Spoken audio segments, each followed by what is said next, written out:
Parenting নিয়ে কাজ করলে শুধু শিশুদেরকে নিয়ে কাজ করতে হবে না, অভিভাবকদেরকে নিয়েও কাজ করতে হবে। বিশ্বে প্রতি 10 জনের একজন শিশু পর্নোগ্রাফি দেখে, যাদের বয়স 10 বছর নিচে। বর্তমান দেখছেন যে টিনেজরা বিভিন্নভাবে বিভিন্ন জায়গায় ভুল দিকে পা বাড়াচ্ছে। এটার মূল কারণ কিন্তু আপনি যদি বলেন না, এই শব্দটা বাচ্চারা নিতে পারে না। বাচ্চারা নেয় আসলে কেন না। তো যাদের কন্যা আছে তাদের জন্য আপনার আসলে সাজেশনটা কি? একজন সন্তানকে যদি আপনি আদব আখলাকের শিক্ষা না দেন, সঠিক তারবিয়া দিয়ে বড় না করে, প্রথম যে কাজটা হবে আপনার সন্তান দুনিয়াবী শিক্ষা পেয়ে ভুল পথে চলে যাবে। এই ক্ষেত্রে আপনাকে 5টা কাজ বলি যেগুলো আমাদের অভিভাবকদের করা উচিত। 1 নম্বর হলো আপনার সন্তানকে প্রথম যে জিনিসটা দিতে হবে যে আমাদের জীবনের। আসসালামু আলাইকুম। আজকে আমাদের সেশনটা হচ্ছে প্যারেন্টিং নিয়ে। প্যারেন্টসদের অনেক চিন্তা ভাবনা থাকে, সেটা হচ্ছে এখনকার সময় স্ক্রিন অ্যাডিকশন, তারপরে বিভিন্ন রকম সংস্কৃতি যেটা হচ্ছে আমাদের বাচ্চাদেরকে শিখিয়ে দেওয়া হচ্ছে, তারপরে হচ্ছে বাচ্চাদের এডুকেশন, তারপর আমরা দেখি বাচ্চাদের আদব আখলাকে অনেক সমস্যা হচ্ছে। তো এইসব বিষয় নিয়ে আজকে আমাদের সাথে আছেন জাহিদ হাসান ভাই। আসসালামু আলাইকুম ভাই, কেমন আছেন? আসসালাম, আলহামদুলিল্লাহ, কেমন আছেন আপনি? আলহামদুলিল্লাহ ভাই। আজকে তো আমি এটার জন্য নিজে অনেকদিন ধরে ওয়েট করছিলাম, যে কারণ আমি নিজের যেহেতু আমার বাচ্চা আছে, তো আলহামদুলিল্লাহ আমি নিজে প্যারেন্টিং নিয়ে অনেক বেশি পড়াশোনা করার চেষ্টা করি। আর নিজের যখন বাচ্চা হয়েছে তখন বুঝি এটা আসলে কত স্পেশাল। মানে ভালো দিকও আছে, প্রথমত অনেক কঠিন চ্যালেঞ্জিং, যেটা অন্য কোথাও নাই। সেগুলো জব ক্ষেত্রে হোক অন্য কোথাও এত চ্যালেঞ্জ আমি পাইনি প্যারেন্টিংয়ে, যেটা ফিল করেছি। কিন্তু এটার যে রিওয়ার্ড, এটা অন্য কোনো কিছুর সাথে তুলনা করা যায় না। যখন বাচ্চার গ্রোথটা আমি দেখতে পারি, আজকে দেখতেছিলাম বাচ্চা আমার আঙ্গুল ধরে ধরে হাঁটতেছে, তখন চিন্তা করতেছিলাম যে এখন এটা হাঁটতেছে, 2 দিন পর পিছিয়ে আমার দৌড়াইতে হবে, তখন এই আঙ্গুল ধরে আর হাঁটবে না। মানে কত তাড়াতাড়ি সব চলে যায়। তারপর হামাগুড়ি দিতে পারতো না, টেনশনে ছিলাম কবে দিবে, আর এখন কত স্পিডে দিচ্ছে।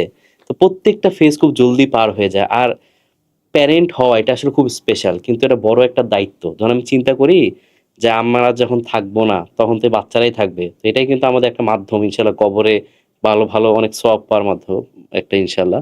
তো আপনার কাছে এই বিষয়গুলো আজকে জানবো। প্রথমে যেটা আপনি জানতে যাচ্ছি, আপনি এত কিছু থাকতে প্যারেন্টিং টপিক এটাকে কেন চুজ করেন? কারণ আপনার অনেকগুলো বই আছে, আপনার অনেক সেশন করান, তো কেন হচ্ছে প্যারেন্টিং?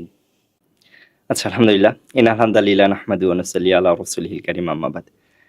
তো শুরুটা বলতে গেলে আল্লাহ সুবহানাহু ওয়া তাআলা আমাকে ফিতরাতগতভাবে শিশুদের জন্য কেমন জানি তৈরি করে দিয়েছে। আচ্ছা। তো আমার ছোটবেলা থেকেই আমার কাছে বাচ্চাদের সাথে কথা বলতে ভালো লাগতো, বাচ্চাদের সাথে মিশতে ভালো লাগতো। তো আমার এখনো মনে আছে, আমার যখন 8 বা 9 এ পড়ি, তখন আমাদের বাড়িতে একজন কাকি ছিল। তো ওনার একটা বেবি হয়। তো ওই বেবিটার মোটামুটি 2 বছর বা 2.5 বছর ও ঘুমাতো আমার কাছে, মানে রাত্রি না, দিনে ঘুমাতো আমার কাছে, থাকতো আমার কাছে, খেতো আমার কাছে। আর সবচেয়ে মজার ব্যাপার হচ্ছে আমি স্কুল থেকে এসে প্রথম কথা ছিল যে আম্মু কাকিকে ফোন দাও, ও কি ঘুমাচ্ছে না জেগে আছে, আমি নিয়ে আসবো। তো ওটা একদম শুরু থেকেই ছিল। আর আমার একটা খুব ছোটবেলার কথা মনে পড়ে। আমার এক ভাই এক বোন আমরা। আমার বোন আমার 10 বছর পরে হয়েছে। তো আমার বোন রিসেন্টলি মানে হওয়ার 1-2 বছর আগে আমার একটা কাকি, ওনার কাকি না, মামি, উনি ওনার বেবিকে নিয়ে আসছে। তো আমি জিজ্ঞেস করলাম যে বেবিটা আমাকে দিয়ে দেন। তখন আমি তো একদম ছোট, তো বলতেছে দিব 10 টাকা লাগবে। তো আমি আম্মুর ব্যাগ থেকে নিয়ে 10 টাকা দিয়ে বেবিকে কিনে নিয়েছিলাম। তো পরে বুঝলাম যে আসলে কিনা যায় না। তো তখন থেকে আসলে মূলত হচ্ছে বাচ্চাদের সাথে আমার সময় কাটানো। এরপর যখন একটু বড় হলাম, আমার ইচ্ছা হলো যে আসলে শিশুদের নিয়ে কিছু করতে হবে। তো এটা যখন আমি ডিপ্লোমা শুরু করলাম, তখন থেকে আমার শুরুতে একটা বই, প্যারেন্টিং, আমির জামান এবং নাজমা জামান, তো আফু আর ভাইয়াদের বইটা আমার কাছে কোনো কারণে আসছে। তো আমার ওখান থেকেই মূলত ওটা বইটা পড়ার পর আমার কাছে মনে হলো যে না, প্যারেন্টিং নিয়ে কাজ করলে শুধু শিশুদেরকে নিয়ে কাজ করতে হবে না, অভিভাবকদেরকে নিয়েও কাজ করতে হবে। তো আমি যদি শুরুতেই বলি, মূল এটা ছিল আল্লাহ সুবহানাহু ওয়া তাআলা আমাকে ফিতরাতগতভাবে বাচ্চাদের জন্য করে তৈরি করেছে, মনে হচ্ছে এমন। এবং আমি এখনো পর্যন্ত আমার যতগুলো সেশন, যতগুলো কোর্স, আমার স্কুলে আমার বাচ্চারা আমাকে ভালোবাসে না এমন জায়গা নেই, আলহামদুলিল্লাহ। আমি প্রতিষ্ঠানে যখন বের হই, একটা ক্লাস থেকে আরেকটা ক্লাসে যাওয়ার আগে আমি সব সময় বলি যে আমি সবসময় আয়রন করা জামা পরি। আমার খুব ইচ্ছা, মানে আমার এটা শখ, আমি আয়রন ছাড়া পরি না। তবে আমি কখনো মানে আয়রন নিয়ে বাড়িতে পৌঁছাতে পারি না, বাসায়। মানে আমার আয়রন করা জামা নষ্ট হবেই, মানে ওরা আসবে, বসবে, টানার ইচ্ছে করবে। এই কারণেই শিশুদের নিয়ে শুরুতে কাজ করা। কিন্তু এরপর যখন আরেকটু গভীরে গেলাম, শুরুটা তো জাস্ট বললাম আমার ফিতরাত এমন, আমি আসলে শিশুদের নিয়ে কাজ করব, শিশুদেরকে ভালো লাগে। তো এটা তো কোনো গোল না, এমনি আমার কাছে ভালো লাগছে শিশুদের নিয়ে কাজ করা। কিন্তু এখন যখন আমি একটু পড়াশোনা করলাম, তারপর আরেকটু দিন প্র্যাকটিস করা শুরু করলাম, আমার কাছে কিছু তথ্য যখন আসলো, তখন আমার কাছে মনে হলো, আরে না, আমি তো আসলে শুধুমাত্র আমাকে ভালো লাগে এই জন্য আমি প্যারেন্টিং নিয়ে কাজ করলে হবে না, শিশুদের নিয়ে কাজ করলে হবে না, আমাকে আরেকটু গভীরে যেতে হবে। আমি যদি আপনাকে কিছু পরিসংখ্যান বলি তাহলে আপনার জন্য বুঝতে সুবিধা হবে।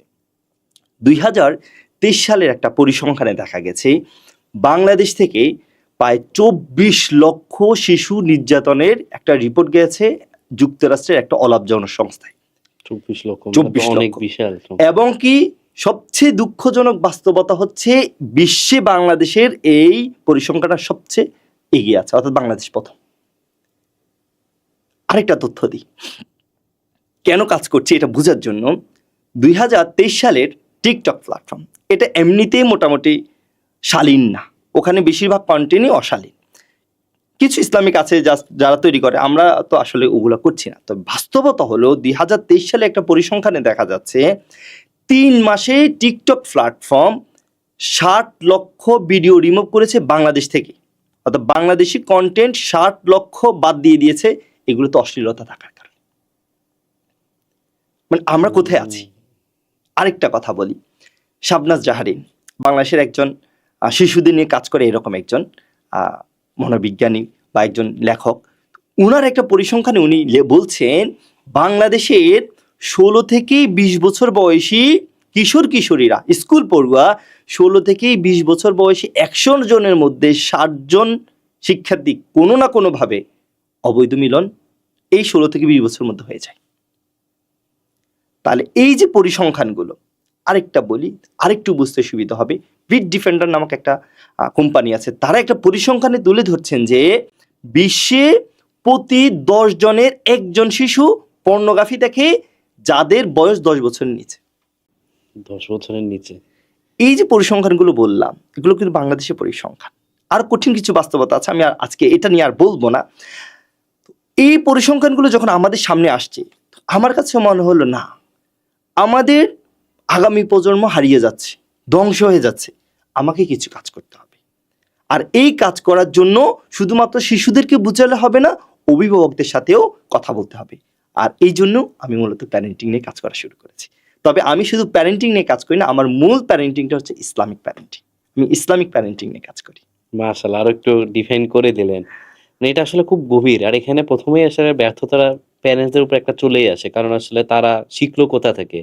হয়তো এমন একটা জায়গা থেকে শিখেছে, মানে আমি সময় দিতাম না, অন্য আরেকজন সময় দিয়েছে, আর সেই সময়টাই তার জন্য ভালো না, বা সে আমাকে যখন আইডিয়াল হিসেবে দেখে হয়তো সেইটা সে জানতে পারেনি। যে ইসলামিক কথাটা বললেন, যে হয়তো বাবা মারাই অনেকে নিজেরা ইসলামিক না, সেখান থেকে অনেকে চলে যায়। হয়তো বাবাকে দেখছে যে সেইভাবে টিভি দেখে, হয়তো বাচ্চা ওই রকম শিখে গেছে, কিন্তু বাচ্চাকে কখনো বলা হয়নি যে এগুলো আসলে ঠিক না।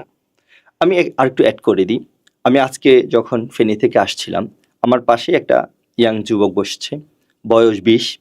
তো ও যাত্রা বিরতির পর আমাকে একটা চিপস হাদিয়া দিল। আমি নিচ্ছিলাম না, সবগত গাড়িতে এবার নেওয়া ঠিক না। তারপর বলছে, ভাইয়া নিন, এটা হাদিয়া। কত মানে? বয়স 20, আচ্ছা। একদম ইয়াং। তো আমি নিয়ে আমার পাশেই রেখেছি। তো ওকে জিজ্ঞেস করলাম কেমন আছো, বা কথোপকথন হচ্ছে। তো বললাম যে পড়াশোনা কিসে করছো? তো বলছে না, আমি মাদ্রাসায় পড়তাম, এখন আর পড়ছি না। তো জিজ্ঞেস করলাম কেন পড়ছো না? তো ওর ঘটনাটা আমার প্যারেন্টিংটা বুঝতে আপনার জন্য আরেকটু সহজ হবে। সেটা হচ্ছে যে আমি মূলত প্যারেন্টিংয়ে 3টা সেক্টর নিয়ে কাজ করি। এক, শিশু, অভিভাবক, শিক্ষক। এটা মিলে পুরো একটা জাতি গঠন করা সম্ভব। প্যারেন্টিং মানে শুধুমাত্র অভিভাবক না, প্যারেন্টিং মানে অভিভাবকের সাথে যুক্ত থাকা দাদা, নানি, চাচা, ফুফু, পরিবেশ সবকিছু। তো আমি 3টা সেক্টর নিয়ে কাজ করি। তো এর মধ্যে 3টা কিভাবে একটার সাথে একটা জড়িত, এটা আমি আপনাকে বুঝাই। যেমন হচ্ছে ওই বাচ্চাটা আমাকে বলছে ওর মাদ্রাসা ছাড়া সবচেয়ে বড় যে কারণ ছিল সেটা হচ্ছে যে ও একদিন রাত্রেবেলা ওদের 11টায় ঘুমাতে হয় আর 3টায় উঠে যেতে হয়। তো ওর ঘুমটা ভালো হয়নি। ঘুম ভালো না হওয়ার কারণে ফজরের পর কুরআন না পড়ে ও ঘুমিয়ে গেছে মাদ্রাসায়।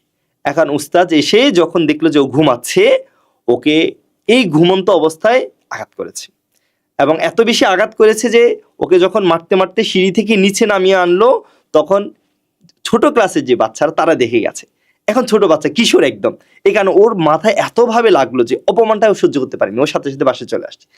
বাসায় আসার পর তার বাবা তাকে আবার মারছে, আবার আঘাত করছে, এবং খুব প্রচন্ডভাবে মারছে, বলছে যে টিচার মারছে তো কি হয়েছে, তোমাকে আবার যেতেই হবে। এই একটা জেদের কারণে সে বাড়ি থেকে পালিয়ে গেছে। বাড়ি থেকে পালিয়ে সে একজন আত্মীয়র বাসায় উঠলো, উঠে ওখানে কিছুদিন ছিল, এরপরে কোনোভাবে যোগাযোগ করেছে, আবার বাসায় আসছে। এখন সে বিদেশ যাওয়ার জন্য প্রস্তুতি নিচ্ছে। তো আমি তাকে অন্যভাবে বুঝালাম যে দেখো,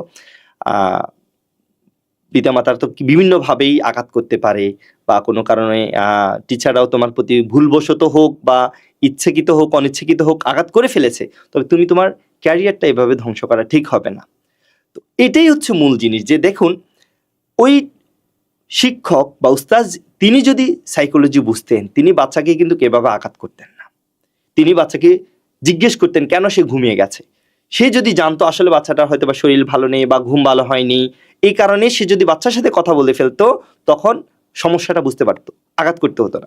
এরপর যখন বাসায় আসলো, এই বাসায় আসার পর আব্বুর সাথে যখন কথা বলেছে, আব্বুর দরকার ছিল যে কারণটা বোঝা এবং তাকে বোঝানো, আঘাত না করে বোঝানো, তাহলে বাচ্চাটার জন্য একটা ভালো কি হতো, সমাধান হতো।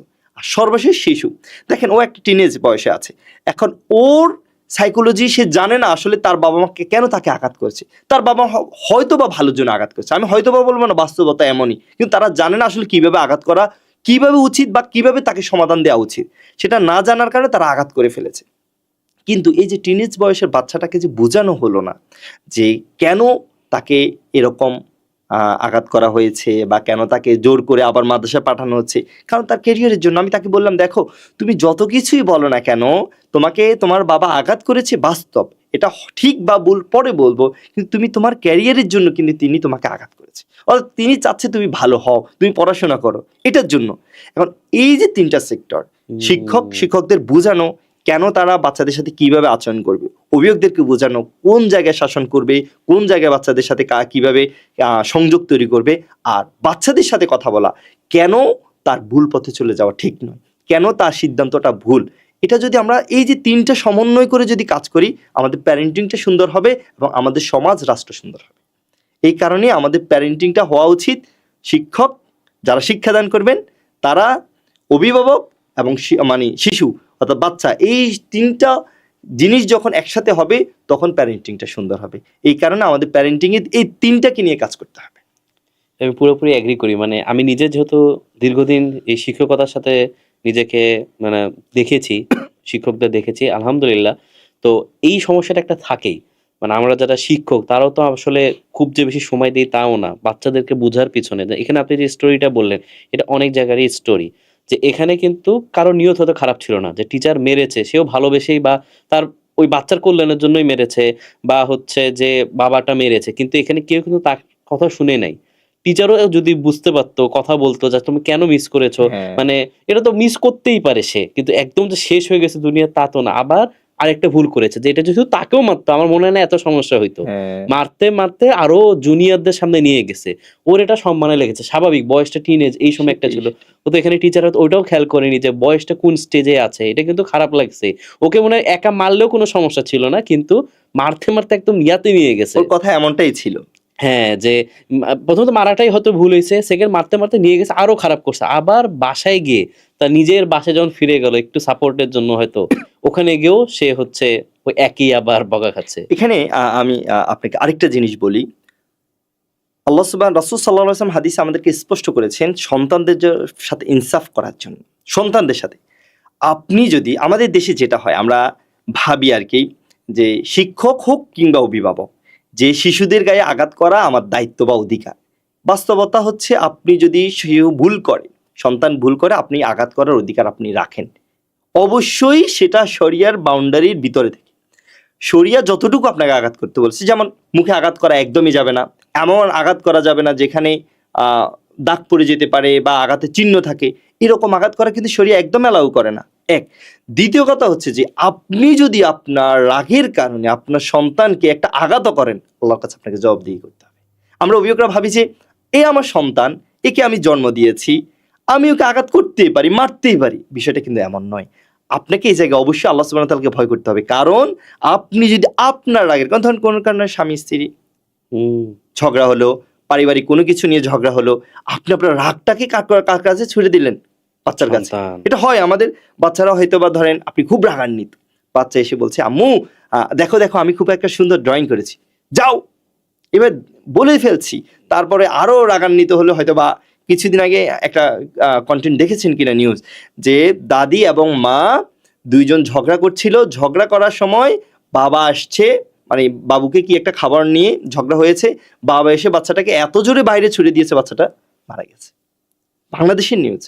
তো এই যে রাগান্বিত অবস্থায় আপনি যদি শিশুর সাথে কোনো আচরণ করেন সেটা শিক্ষক কিংবা অভিভাবক, আপনি এই অধিকারটা আপনার নাই যে আপনি নিজের রাগ আরেকজনের উপরে চালিয়ে দিয়ে বলবেন যে এটা আমার অধিকার।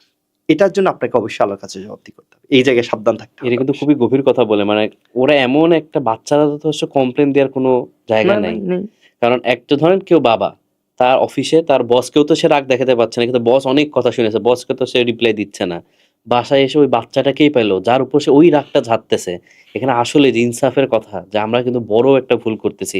এটা হয়তো একটা শিক্ষকের জন্য সত্য, যে একটা শিক্ষক বাসায় কিছু হয়েছে বা প্রিন্সিপাল বা হেড বা যারা লিডার আছে সাবজেক্ট ডিপার্টমেন্ট, তাদেরকে হয়তো কিছু বলবে না, তার খারাপ লাগতেছে কোনো কারণে, মেজাজ গরম আছে বাসার জন্য, সে কার উপর ঝাড়বে? ওই বাচ্চাটার উপর ঝাড়বে। কিন্তু এটা কিন্তু তার একটা লাইফে, মানে তাদের জীবনটা তো খুব ছোট, তাদের তো বাবা মাই আছে, এই শিক্ষকই আছে, এই স্যার উস্তাদ এরাই আছে, তো তাদের থেকে যদি কিছু ভুল কিছু পেয়ে যায়, এটা কিন্তু তাদের অনেক কষ্ট দেয়।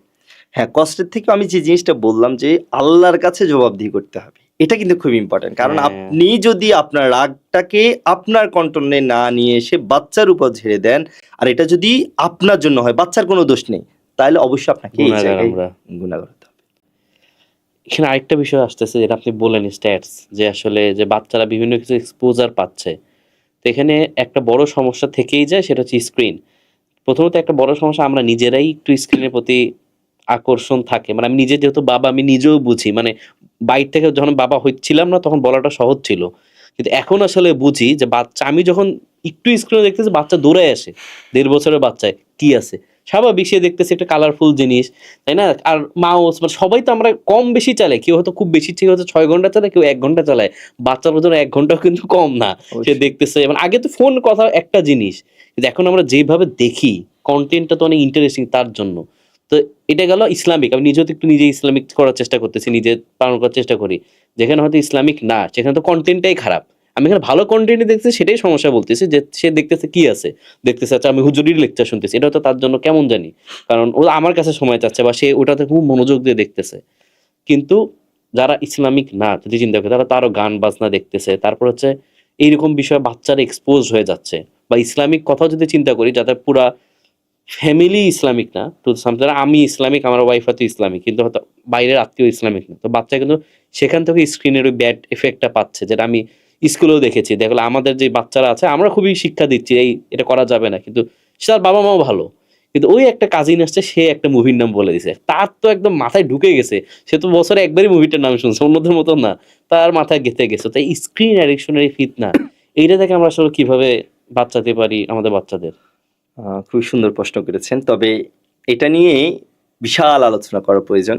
আজকে সংক্ষিপ্ত আলোচনায় আমি বিস্তারিত না বলে শুধু কিছু কনটেন্টের কথা বলব, যেগুলো আমাদের আসলে করা দরকার। শুরুতেই বলি, আমরা মাছকে বড়শিতে টোপ ফেলি না? বর্তমান যুগে দাদা নানুদের টোপ ফেলার একমাত্র মাধ্যম হচ্ছে স্ক্রিন। অর্থাৎ একটা বাচ্চা হয়তোবা বাবা মা বর্তমানে অনেকেই খুব ভালো প্র্যাকটিস করছেন, তারা জানেন বুঝেন যে বাচ্চাকে স্ক্রিন দেওয়া যাবে না। তো বাচ্চার একমাত্র জায়গাটা হচ্ছে দাদু বা নানু, তার কাছে গেলে স্ক্রিনটা দিবে। এখন দাদু নানুরা কি ভুল? না, দাদু নানুরা ভুল না।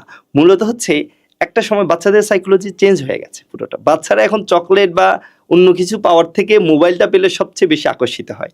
এই কারণে দাদু নানুরাও বুঝে যে আমি, বাচ্চাটা তো আমার কাছে আসে না বা সারাদিন পড়াশোনা করে খেলাধুলা করে, আমিও একটু ওর সাথে একটু সময় কাটাতে চাই। এই সময় কাটাতে চাওয়ার জন্য কি করে, বাচ্চারা যখন আসে তখন কিছু না পেয়ে বাচ্চার হাতে মোবাইলটা দেয়, ওই সময়টা দাদু নানুর সাথে কাটায়। তো হুম। শুরুটা ওই যে যেটা বললেন, পরিবারে আপনি চাইলেও পারছেন না দাদু নানুর কাছে। তো এই ক্ষেত্রে অবশ্যই আমরা দাদু নানু যারা আছেন, মা বাবা যারা আছেন, তাদেরকে আমরা সম্মানের সাথে কথা বলবো যে দেখুন আম্মু, বসবেন ওদের সাথে, ওনাদের সাথে বসে যে বুঝাবেন যে কেন আসলে ক্ষতিকর, কেন দিবেন না। তো এই বিষয়গুলো সুন্দর করে বলতে হবে। আমাদের অনেক মায়েরা হয়তো বা শাশুড়ির কাছে গিয়ে মোবাইল দেখছে, খুব রাগান্বিত হয়ে যায়, মা আপনি কেন ওকে মোবাইল দিচ্ছেন, আপনি আমার ছেলেকে নষ্ট করে দিচ্ছেন। এভাবে না বলে ওনাকে বাবা বা ছেলে হিসেবে গিয়ে ওনাকে ভালো করে একটু পরামর্শ করা, কাউন্সিলিং করা, কেন আসলে ভুল, কেন আসলে ওর জন্য দেখছেন না, বা আমরা পুরো ফ্যামিলি একটা জোট বেঁধে কাজ করতে হবে। এটা যদি আমরা বুঝাতে পারি, দাদু নানুদের ব্যাপারটা অনেকটা ইগনোর করা যাবে। এটা একটা সাইড।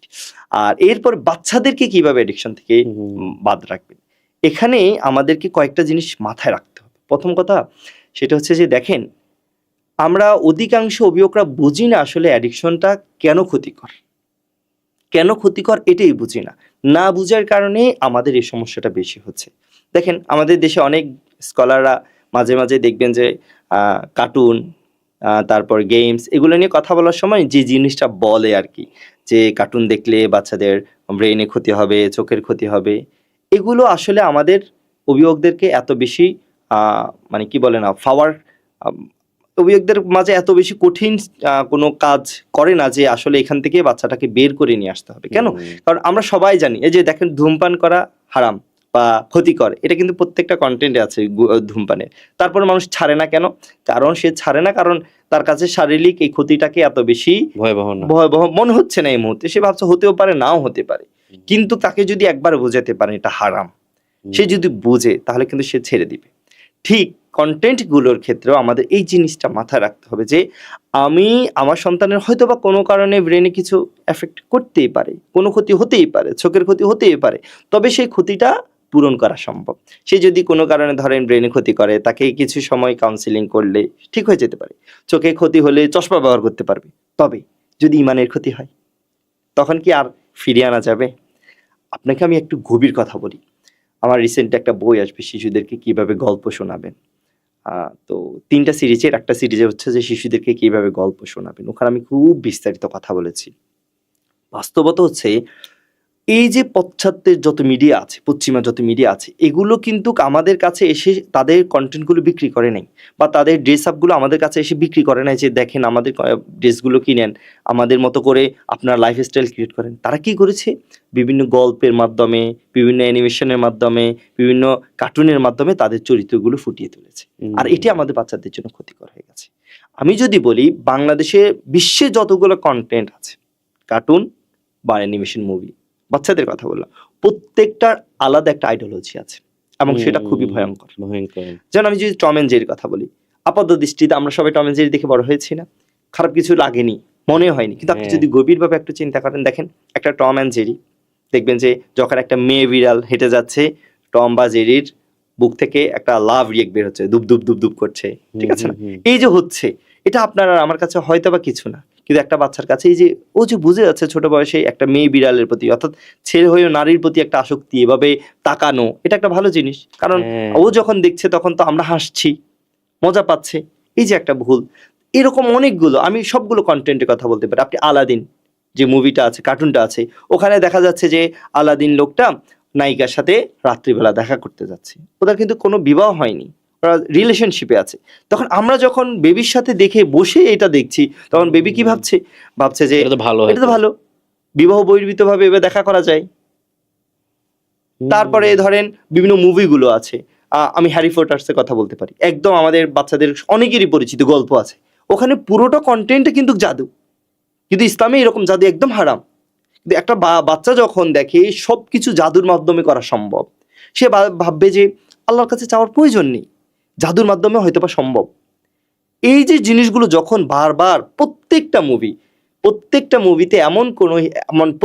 মুভিতে হিডেন এমন অনেকগুলো অবজেক্ট আছে যেগুলো আমরা হয়তোবা সাধারণভাবে কল্পনা করছি না, চিন্তা করছি না, তবে আমাদের বাচ্চাদের জন্য সেটা ক্ষতিকর। এখন বলতে পারেন যে স্যার বা ভাইয়া, যে কই আমার বাচ্চা তো হলো না। আমি বলবো যে 100 জনের একজন যদি হয়, আর সেটা যদি আপনার বাচ্চাটা হয়, আমি বলছি না সবাই হবে, আমি বললাম যে 100 জনে একজন হবে আর সেটা আপনার বাচ্চা, আপনি কি এটা মেনে নেবেন? অবশ্যই না।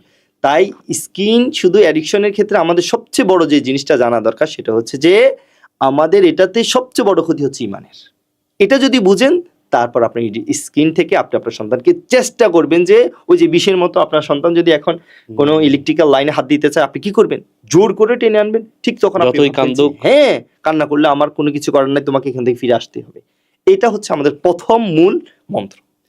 এরপরে আরো কিছু কাজ করতে হবে, যেমন হচ্ছে যে আপনি তাদেরকে দিবি সময় কাটানো।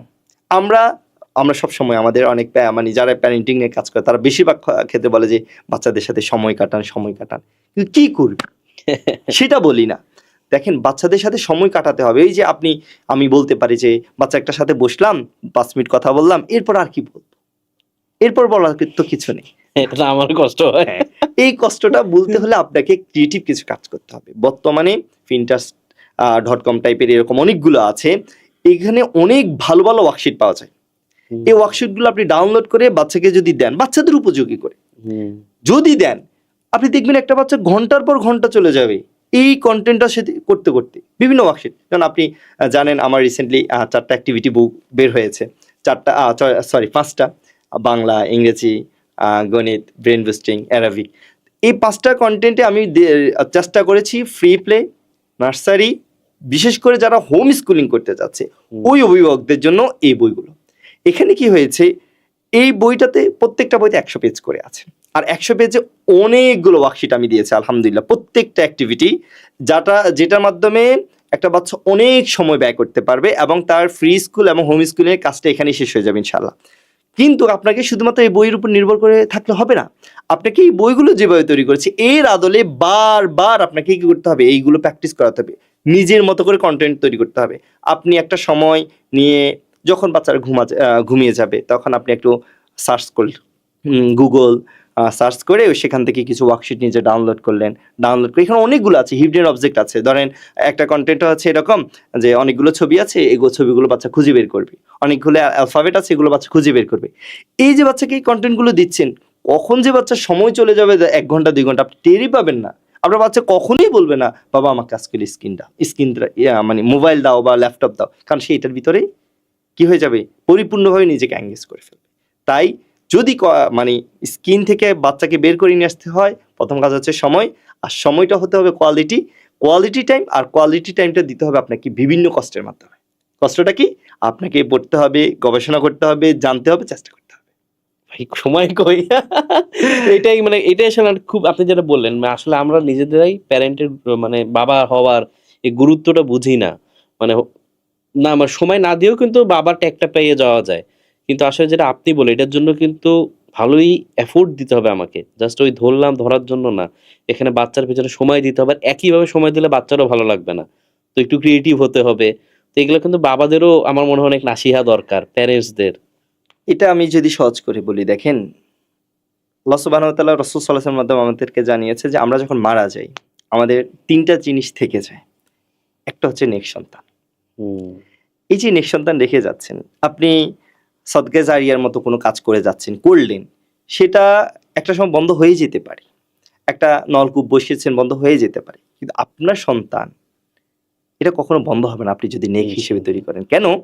আপনার সন্তানের মাধ্যমে যতজন সন্তান, আপনি একটা সালেহ সন্তান তৈরি করে দিলেন, এই সন্তান নিজের সন্তান, এর পরবর্তী প্রজন্ম এবং এর মাধ্যমে যতজন দিনের নসিহা পাবে সবগুলো কিন্তু আপনি পাচ্ছেন, প্রথমত। দ্বিতীয় কথা হচ্ছে যে এই ব্যাপার আপনাকে জবাবদিহি করবে, আল্লাহর কাছে আপনাকে জবাবদিহি করতে হবে। আল্লাহ রাসূল সাল্লাল্লাহু আলাইহি ওয়াসাল্লাম বলছেন প্রত্যেকে দায়িত্বশীল এবং তোমাদের প্রত্যেকের এই দায়িত্ব সম্পর্কে জিজ্ঞাসিত করা হবে। আর এই জিজ্ঞাসিত যেহেতু আপনি হবেন, তাই আপনার সব থেকে মূল কাজ হবে আপনার সন্তানকে মানুষ করা, কারণ আর না হলে আপনি জিজ্ঞাসিত হবেন। তাই আমি বাবাদেরকে বলবো, ফাদারহুড নিয়ে আমাদের দেশে একদমই কথা হয় না। আমি যতগুলো সেমিনার করেছি বাংলাদেশে, সব সময় গিয়ে দেখি যে বাবাদের সংখ্যাটা খুবই নগণ্য, মায়েদের সংখ্যাটা অনেক বেশি। আমার প্যারেন্টিং গ্রুপে অভিভাবকরা শুধু মানে মায়েরা বেশিরভাগ ক্ষেত্রে যে প্রশ্নটা করে, স্যার বাবাদের জন্য কিছু তৈরি করেন। কিন্তু আমার বাবাদের নিয়ে অনেক কন্টেন্ট আছে, কিন্তু বাবারা আসলে এগুলোতে সময় ব্যয় করতে চায় না, ভাবে যে আসলে বাচ্চা পালার মূল দায়িত্বটা কিন্তু মায়ের। কিন্তু ব্যাপারটা এমন না, বাচ্চা পালার সব থেকে বড় দায়িত্ব হচ্ছে বাবার। কারণ একজন বাবা যে আইডল হতে পারবে এটা মা কখনো হতে পারবে না। কারণ একজন বাবা বহুমুখী কাজ করে, একজন মা শুধুমাত্র ঘরে থাকেন, তার ভিতরে সত্যবাদী থাকবে, ওয়াদার ব্যাপারগুলো থাকবে, এটা দেখবে।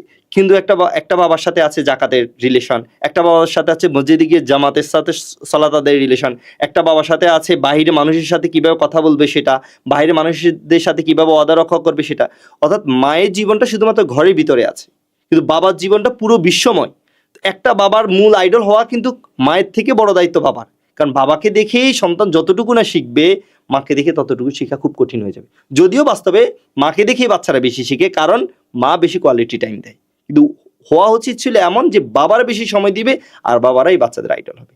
এটা যদি হতে পারতো তাহলে আমাদের সমাজে যে সমস্যাগুলো, এই যে বর্তমান দেখছেন যে টিনেজরা বিভিন্নভাবে বিভিন্ন জায়গায় ভুল দিকে পা বাড়াচ্ছে, এটার মূল কারণ কিন্তু বাবারা।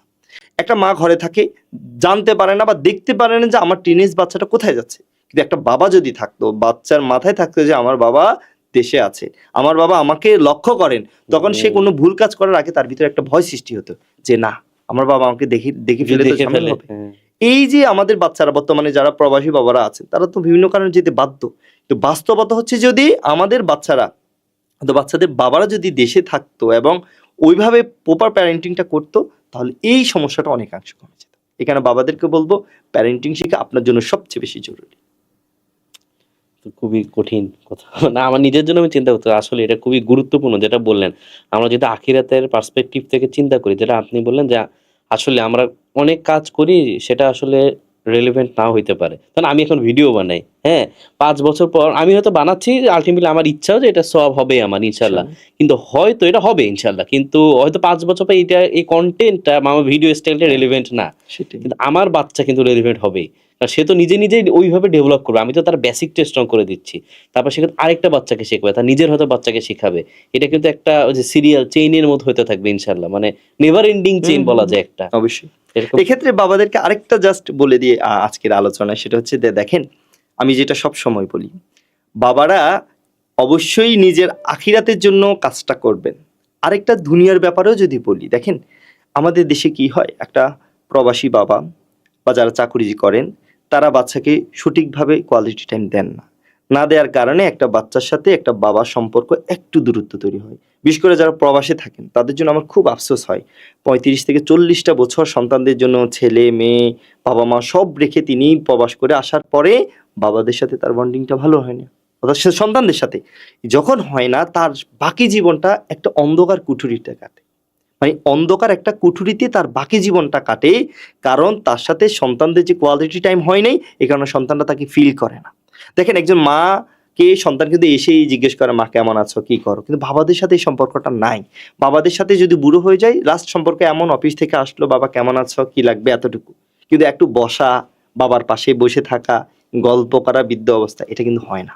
আর এটা না হওয়া একটা বাবার জন্য জীবনের সবচেয়ে কঠিন। আমি সবসময় বলি তো যে একটা মা, একজন বৃদ্ধ যদি মারা যান, একজন বৃদ্ধার এত বেশি কষ্ট হয় না। তার সন্তান, তার মেয়ের বাড়ি বা ছেলের বাড়িতে তার খুব ভালো একটা সময় কেটে যায়। একজন বৃদ্ধা যদি স্বামীকে রেখে মারা যান, ওই স্বামীর জীবনটা খুব কষ্টের হয়, কারণ ওই যে ওই স্বামীটা সন্তানদের সাথে কোয়ালিটি টাইম যখন কাটায়নি, সন্তানরা তাকে ফিল করে না, আর ফিল না করার কারণে বাকি সময়টা আসলে সে একাকিত্বে কাটে। তো এইভাবে আসলে চিন্তা করি, যেটা আপনি বললেন যে আসলে শেষ বয়সে পুরুষরা অনেক কষ্ট করে, কারণ বাচ্চাদের সাথে সেটা থাকে না। আর এটার প্রথম দোষটা সে নিজেই করেছে, স্বাভাবিক। আর ছোটবেলায় সেই হয়তো সময় দেয়নি, আর সেটাই অনেকটা ব্যাক পায় পরে এসে।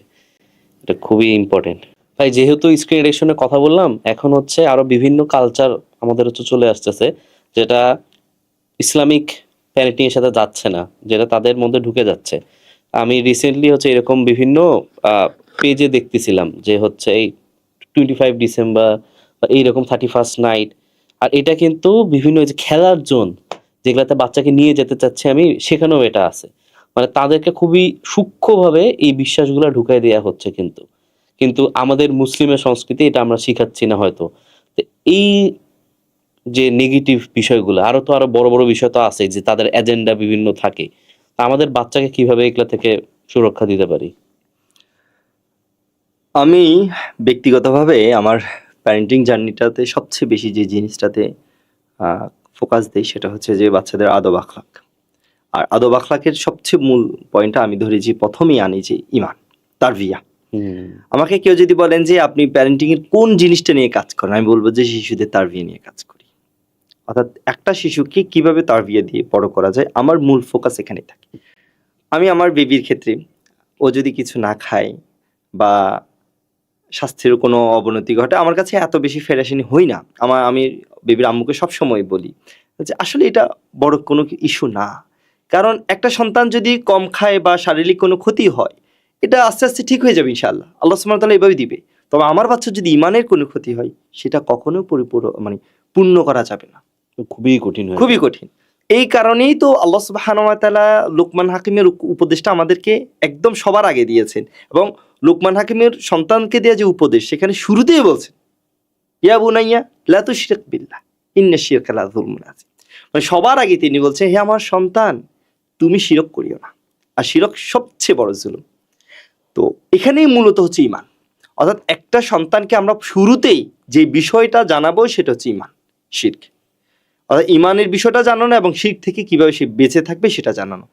আর এই যে জিনিসটা বললেন যে এখন বর্তমানে বিভিন্ন উৎসবগুলো আছে, 31st নাইট, তারপরে হচ্ছে যে এখানে হ্যালোউইন উৎসব আছে, তারপরে 25 ডিসেম্বরে যেটা হয় যে ক্রিসমাস ডে, তারপরে ভ্যালেন্টাইন ডে, মাদার্স ডে, এরকম অসংখ্য এজেন্ডা আমাদের মুসলিম সন্তানদেরকে ধ্বংস করার জন্য তারা বাস্তবায়ন করছে। আর আমি যেটা বললাম সেটা কিন্তু সব বেশিরভাগই গল্পের মাধ্যমে। এই কারণেই আমাদের গল্পের ক্ষেত্রেও, আমি তো কার্টুনের কথা বললাম, প্রত্যেকটা গল্পের ক্ষেত্রে আমাদের কন্টেন্ট বাছাই করতে হবে। প্রত্যেকটা বাচ্চাকে বই দেওয়ার আগে ওই বইটা একজন অভিভাবক খুব ভালো করে দেখতে হবে। একটা অংশ যদি কোনো ভুল থাকে ওই বইটা বাদ দিতে হবে। আমি একটা জিনিস বলি, আপনি বইতে এমন একটা কন্টেন্ট দেখলেন, এই কন্টেন্টটা যখন বাচ্চা আপনাকে জিজ্ঞেস করতে পারবে না, তখন যে জিনিসটা হবে বাচ্চা মনে মনে সেটা লালন করতে থাকবে। এক্ষেত্রে আরেকটা জিনিস চলে আসছে কথার ভিতরে, বলি প্রশ্ন করা। আমরা অধিকাংশ অভিভাবকরা বাচ্চাদের প্রশ্ন শুনতে চাই না। ইমাম আব্দুল্লাহ ইবনে ওমর রাদিয়াল্লাহু আনহুর একটা কল আছে, তিনি বলছেন যে আমি আমার জীবনে যতগুলো জিনিস জেনেছি সেগুলো প্রশ্ন করার কারণে, কিন্তু যেগুলো জানি না সেগুলো প্রশ্ন না করার কারণে। প্রশ্ন করা খুব গুরুত্বপূর্ণ। একটা মজার জিনিস বলি, আমি আমার শিক্ষকতা জীবনে সবচেয়ে যে জিনিসটা বেশি বাচ্চাদেরকে বলি সেটা হচ্ছে প্রশ্ন করো। কিন্তু মজার ব্যাপার হচ্ছে বাচ্চারা সবচেয়ে বেশি কম প্রশ্ন করে। এটার অনেকগুলো কারণ আছে। আমি যদি টিচারদের ক্ষেত্রে বলি, মজার জিনিসটা এমন মজার যে বেশিরভাগ টিচাররা ধরুন গণিত ক্লাসে গেলেন, গণিত ক্লাসে গিয়ে টিচার বললো যে কোথায় বুঝোনি আমাকে বলো। ধরুন একটা গণিত লিখে দিয়েছে, করার পরে বলছে কোথায় বুঝোনি আমাকে বলো। কেউ বলতে চায় না স্বাভাবিক বাচ্চারা। তো খুব ভালো করে যখন ফোর্স করে, বলো কোথায়, আমি বুঝিয়ে দিব, তখন কোন একটা বাচ্চা যদি বলে স্যার আমি দ্বিতীয় লাইনের 3 নম্বর সারিটা বুঝতে পারিনি, তখন প্রশ্ন আসে যে কেন বুঝোনি, কেন বুঝোনি, কি কারণে বুঝোনি, এতক্ষণ মনোযোগ কোথায় ছিল, উপর লাইন যে বুঝেছো উপর লাইনটা আমাকে বুঝিয়ে দাও। এই যে যখন পাল্টা প্রশ্ন আসে, তখনই বাচ্চারা প্রশ্ন করা থামিয়ে দেয়। এটা গেল টিচারদের ক্ষেত্রে। বাবা মায়ের ক্ষেত্রে কি হয়? বাবা মায়ের ক্ষেত্রে যেটা হয় সেটা একটা গল্পের মাধ্যমে আপনাকে বুঝিয়ে বলি। একদিন একটা শিক্ষা সফরের যে গন্তব্য সেখানে যাচ্ছে। তো একজন অভিভাবক দেখলেন তার পাশে আরেকজন অভিভাবকের সন্তান তাকে বারবার একটা জিনিস স্পষ্ট করছে, বাবা এটা কি, বাবা ওটা কি, বাবা এটা কি, বাবা ওটা কি। বাচ্চারা যেটা প্রশ্ন করে কি কি কি, উনিও স্পষ্ট যে উত্তর দিচ্ছে এটা ওটা, এটা ওটা, এটা এটা, ওটা ওটা। খুব উনি বিরক্ত হচ্ছেন একটু। এই অভিভাবকটা দেখে কিছুটা চিন্তা করলে, কি রে এত কষ্ট করছে, আমি হলে তো একটু ধমক দিতাম, চুপ করো, এত কথা জিজ্ঞেস করার কি আছে। তো উনি ওনার কৌতূহল থেকে তিনি যখন গন্তব্যে পৌঁছালো সফর, তখন তিনি ওই অভিভাবককে জিজ্ঞেস করছেন, আচ্ছা ভাইয়া, এই যে আপনার বাচ্চা আপনাকে এতগুলো কষ্ট করলো, আপনাকে একটু বিরক্ত লাগেনি? তখন তিনি বললেন, কিছুটা তো বিরক্ত লেগেছে, স্বাভাবিক। বললো যে বিরক্ত তো আপনার চেহারায় প্রকাশ পায়নি। বলছে আমি কেন বিরক্ত চেহারায় প্রকাশ করব? বলতে কেন করেননি? এই কারণেই করিনি, আমার সন্তান আমাকে কষ্টটা যদি না করে, কষ্টটা কাকে করবে? হয়তোবা এমন কোনো মানুষকে গিয়ে সে কষ্টটা করতে পারে যে কষ্টটা তার জন্য ক্ষতিকর হতে পারে। আমি চাই না আমার সন্তান কোনো ভুল উত্তর পেয়ে নিজেকেই গড়ে তুলুক। তাই আমার কষ্ট হলেও সেই কষ্টটা আমি ওদের সামনে প্রকাশ না করে আমি ধৈর্যের সাথে তার কষ্ট উত্তর দিই, কারণ আমি চাই না আমার সন্তান কোনো ভুল উত্তর নিয়ে বড় হোক। তাই অভিভাবকদেরকে যে জিনিসটা প্রথমে জানতে হবে সেটা হচ্ছে প্রশ্ন করার সুযোগ দিতে হবে। আর প্রশ্ন করার সুযোগ দিলেই বাচ্চারা আপনার কাছে প্রশ্ন করবে। আর যখনই বাচ্চারা আপনাকে প্রশ্ন করবে, এই রকম ইমান বিধ্বংসী যতগুলো ভুল কাজ আছে সেখান থেকে আপনার সন্তানকে বের করে নিয়ে আসা সম্ভব। কিভাবে এবার বলি। প্রথমত হচ্ছে এই যে উৎসবগুলো আছে, জন্মদিন বলেন, 31st নাইট বলেন, ভ্যালেন্টাইন ডে বলেন, এই উৎসবগুলো বাচ্চাদেরকে বিরত রাখার প্রথম কাজ হচ্ছে যে নিজেদের লাইফস্টাইল পরিবর্তন করা। অর্থাৎ একজন সন্তান যদি ছোটবেলা থেকেই দেখে যে তার পরিবার এই স্টেজে বড় হয়েছে, এই রুলসগুলো মেনে বড় হয়েছে, একজন সন্তান কখনোই বলবে না যে আমি কেন জন্মদিন পালন করি না। সে কখনো বলবে না আমরা কেন ভ্যালেন্টাইন ডে পালন করি না। সে কখনো বলবে না 31st নাইটে কেন আমরা ফানুস উড়াচ্ছি না। কারণ সে তার পরিবারে এই শিক্ষাটা শুরুর বয়স থেকে পেয়ে গেছে। এবার আসবে পরিবেশের বিষয়। আপনি বলবেন যে সে তো স্কুল থেকে, পরিবেশ থেকে জানতে পারে। স্কুল থেকে জানার বিষয়, আপনি কেন আপনার সন্তানকে এমন একটা প্রতিষ্ঠানে ভর্তি করাবেন যে প্রতিষ্ঠানে গিয়ে আপনার সন্তান এরকম জিনিসটা জানতে পারে। অবশ্যই প্রতিষ্ঠান বাছাইয়ের ক্ষেত্রে আপনাকে সতর্ক থাকতে হবে। আপনি যদি এটা না করেন আর আপনি যদি বলেন যে আমার সন্তান অমুকের কাছ থেকে শিখেছে, অমুকের কাছ থেকে শিখেছে, এটা আপনার জন্য সঠিক কাজ হতে পারে না। তাই অবশ্যই আপনার সন্তানের প্রতিষ্ঠান বাছাই করার ক্ষেত্রে সতর্ক থাকতে হবে। এখন হতে পারে যে প্রতিষ্ঠান বাছাই করেছেন কোনো কারণে সে জেনে গেছে, এখন তাকে কি করতে হবে? প্রথমত হচ্ছে তাকে গল্পের মাধ্যমে শিক্ষা দিতে হবে। গল্পটা আমাদের বাচ্চারা খুব বেশি এনজয় করে এবং গল্পের মাধ্যমে শিক্ষাটা আমাদের বাচ্চারা সবচেয়ে বেশি নিজের মস্তিষ্কে ঢুকাতে পারে। এই কারণেই আমি আমার জীবনে, আপনারা জানেন আমার তো অনেকগুলো গল্পের বই আছে আলহামদুলিল্লাহ, তবে আমার খুব ইচ্ছা আমার 31st নাইট নিয়ে গল্প আছে, যেটা নিয়ে কেউ লেখে না। তারপর 25 ডিসেম্বরে যে বড়দিন, সেটা নিয়ে গল্প আছে। মা দিবস নিয়ে গল্প আছে। চন্দ্রগ্রহণ সূর্যগ্রহণ নিয়ে গল্প আছে। আমার যে দুর্গাপূজা, অর্থাৎ আমাদের মুসলিমরা সন্তানরা কেন দুর্গাপূজা পালন করবে না, এটা নিয়ে গল্প আছে। অর্থাৎ যতগুলো ইমান বিধ্বংসী ঘটনাগুলো আমাদের সন্তানদের সামনে আসবে, আমি চেষ্টা করছি আমাদের অভিভাবকদের কাছে সেই কন্টেন্টগুলো গল্পের মাধ্যমে পৌঁছে দিতে, যেন আমাদের সন্তানরা, অভিভাবকরা হয়তো বা অনেকে বুঝতে পারছে না কিভাবে বলতে হবে, গল্পটা যখন বাচ্চাকে বলবে তখন গল্পের মাধ্যমে মোটামুটি অনেকাংশে সে এই সম্পর্কে বুঝে যাবে। এরপরের আরেকটা লাস্ট অংশ হবে, সেটা হচ্ছে অভিভাবককে এই জায়গা থেকে বিরত থাকতে হবে। অর্থাৎ অভিভাবকরা কখনোই এই কাজ করবে না, এই দিবসগুলো পালন করবে না, এই দিবসের কোনো খাবার সে গ্রহণ করবে না। ধরুন আমাদের অভিভাবকরা অনেকে প্রশ্ন করে আমরা তো জন্মদিন পালন করি না, পাশের বাসা দাওয়াত দিয়েছে, সেখানে যাওয়া যাবে কি না? যাব না। তবে এই যাব নার ক্ষেত্রে অবশ্যই এক্সপ্লেন করতে হবে। আমরা বাচ্চাদের ক্ষেত্রে না বলার ক্ষেত্রে অবশ্যই এক্সপ্লেন করতে হবে, এটা খুব গুরুত্বপূর্ণ। কেন না? ধরুন আপনার বাচ্চা আইসক্রিম খেতে চাচ্ছে, কেন আইসক্রিম খাবে না, এটা তাকে এক্সপ্লেন করতে হবে। আপনি যদি বলেন না, এই শব্দটা বাচ্চারা নিতে পারে না। বাচ্চারা নেয় আসলে কেন না, আপনি তাকে বুঝাতে হবে আইসক্রিম খেলে তার কি ক্ষতি হতে পারে, অথবা তাকে সময় নিতে হবে। তিনটা ক্ষেত্র হয়, যেমন প্রথমত হতে পারে যে একদমই না, সেটা এমন কিছু ক্ষেত্র হতে পারে। ধরে সে ইলেকট্রিক্যাল কোনো সুইচে হাত দিবে, তাকে এখন এক্সপ্লেন করার থেকে প্রথম কাজ হবে একদমই না। সেকেন্ড অপশন হতে পারে আপনি তাকে হয়তো পরে দিবেন, কিছুক্ষণ পরে পেতে পারে, কিছু দিন পরে পেতে পারে। হয়তো বা বলতে পারেন যে তোমার তো এখন সর্দি লেগেছে, তোমাকে আমি বাসায় গিয়ে অন্য একটা জিনিস তৈরি করে দিব, পরে তুমি খেতে পারবা। অথবা আপনি তাকে একদম একটা বড় সময়ে এটার বিপরীতে আরেকটা জিনিস দিতে পারেন, যে তুমি এটা না খেয়ে আমরা ওটা খেতে পারি। তখন বাচ্চারা কিন্তু ম্যানেজ হওয়া সম্ভব। নায়ের ক্ষেত্রে এই জিনিসটা খুবই গুরুত্বপূর্ণ। তো যেটা বলছিলাম যে আপনাকে প্রথমত হচ্ছে যত বিজাতীয় সংস্কৃতি আছে আপনার পরিবারে এটা চলবে না। আপনার পরিবার না, আপনার কোনো আত্মীয়ের পরিবারেও যদি ঘটে আপনি যাবেন না। এক। সেকেন্ড কথা হচ্ছে বাচ্চার সাথে এই যে গল্প পড়লো, অনেক কিছু জানলো, কখনো গেল না, তারপর আপনাকে এক্সপ্লেন করতে হবে নিজের ভাষায়। একজন মা যেভাবে এক্সপ্লেন করতে পারে সন্তানের কাছেই, পৃথিবীর কোনো শিক্ষক, পৃথিবীর কোনো অ্যাক্টিভিস্ট, পৃথিবীর কোনো মনোবিজ্ঞানী এভাবে এক্সপ্লেন করতে পারবে না। তাই প্রথমত মা এবং বাবা সুন্দর করে বাচ্চাকে কেন এই জিনিসটা করবে না, কেন সে 31st নাইট পালন করবে না, এটা সুন্দর করে বুঝিয়ে দিতে হবে। যদি এরকম করা যায় অবশ্যই আমরা আমাদের সন্তানদেরকে এই বিজাতীয় সংস্কৃতি থেকে বের করে নিয়ে আসতে পারবো ইনশাআল্লাহ। এক্ষেত্রে আরেকটা জিনিস বলা খুবই গুরুত্বপূর্ণ, সেটা হচ্ছে যে আমরা আমাদের উৎসবগুলিকে একদমই নর্মালাইজ করে ফেলছি। আমাদের দুটো উৎসব আছে, ঈদুল ফিতর, ঈদুল আজহা। আমি যদি বলি আপনার সাবিক ভাই বলেন আপনার জীবনের শুরুর জীবন ঈদগুলো কেমন ছিল? আপনি কি করতেন? বাইরে যেতেন, রাস্তার পাশে কিছু দোকান হতো, ওখানে খেলতেন, এই বাড়ি থেকে ও বাড়ি একটু ছুটে বেড়াতেন, নানুর বাড়ি যেতেন, দাদুর বাড়ি যেতেন। আর এখনকার ঈদ বাচ্চারা চার দেয়ালের মাঝে বন্দি। এখন যখনই সে দেখে যে আমাদের ঈদে কোনো আনন্দ নাই, অন্যগুলো বেশি, হ্যাঁ 31st নাইটে অনেক আনন্দ হয়, তারপরে হচ্ছে যে তাদের হ্যালোউইন উৎসব অনেক আনন্দ হয়, দুর্গাপূজাতে অনেক আনন্দ হয়, তখন বাচ্চারা বাচ্চাদের মেন্টালিটি এমন, তারা ওই এই বিপরীত জিনিসগুলোর প্রতি আকর্ষিত হয়। তাই আমাদের উৎসবগুলোকে আমাদের সন্তানদের সামনে ক্রিয়েটিভ ভাবে উপস্থাপন করতে হবে। আর এই ক্ষেত্রে সবচেয়ে বড় ভূমিকা রাখবে পরিবারের পাশাপাশি সামাজিক যে ফাউন্ডেশনগুলো আছে সেগুলো, মসজিদগুলো বাচ্চাদের নিয়ে বিভিন্ন আয়োজন করা দরকার। রমাদান কেন্দ্রিক, ঈদ কেন্দ্রিক, ঈদের দিন আসবে, বাচ্চারা একসাথে হবে, বাচ্চাদের জন্য কিছু ইভেন্ট আয়োজন করবে মসজিদ কমিটি থেকে, মসজিদের পাশে হোক, বাচ্চারা খেলবে, দৌড়াবে। এই যে আনন্দ, বাচ্চা যেমন মসজিদমুখী হবে তেমনি করে তারা তাদের যে মূল আল্লাহ সুবহানাহু ওয়া তাআলা থেকে পাওয়া দুটো ঈদ সেটাকে এনজয় করতে পারবে। আর এটা যদি করে সে বুঝে যাবে যে ইনশাআল্লাহ আমাদের ঈদই তো সবচেয়ে মজার, আমি আর এসব দিবস পালন করব না। এটা সবচেয়ে গুরুত্বপূর্ণ। এখানে আসলে আমরা মিস করে ফেলি, আমরা নিজেরাই ঘুমিয়ে থাকি, মানে ওটা ওদের ফিল দিই না যে এটাই সবচেয়ে একটা মজার আমাদের দিবস। আর আসলে আলহামদুলিল্লাহ আমাদের কিন্তু অ্যাক্টিভিটি থাকেই সব ঈদে, আল্লাহ কিন্তু দিয়েই রাখছে অনেক অ্যাক্টিভিটি, কিন্তু আমরা হচ্ছে কোনো মতো গুলো করে ঘুমাই যাই। কিন্তু ওটাই আসলে বাচ্চাদের প্রতি একটা রং মেসেজ চলে যাচ্ছে।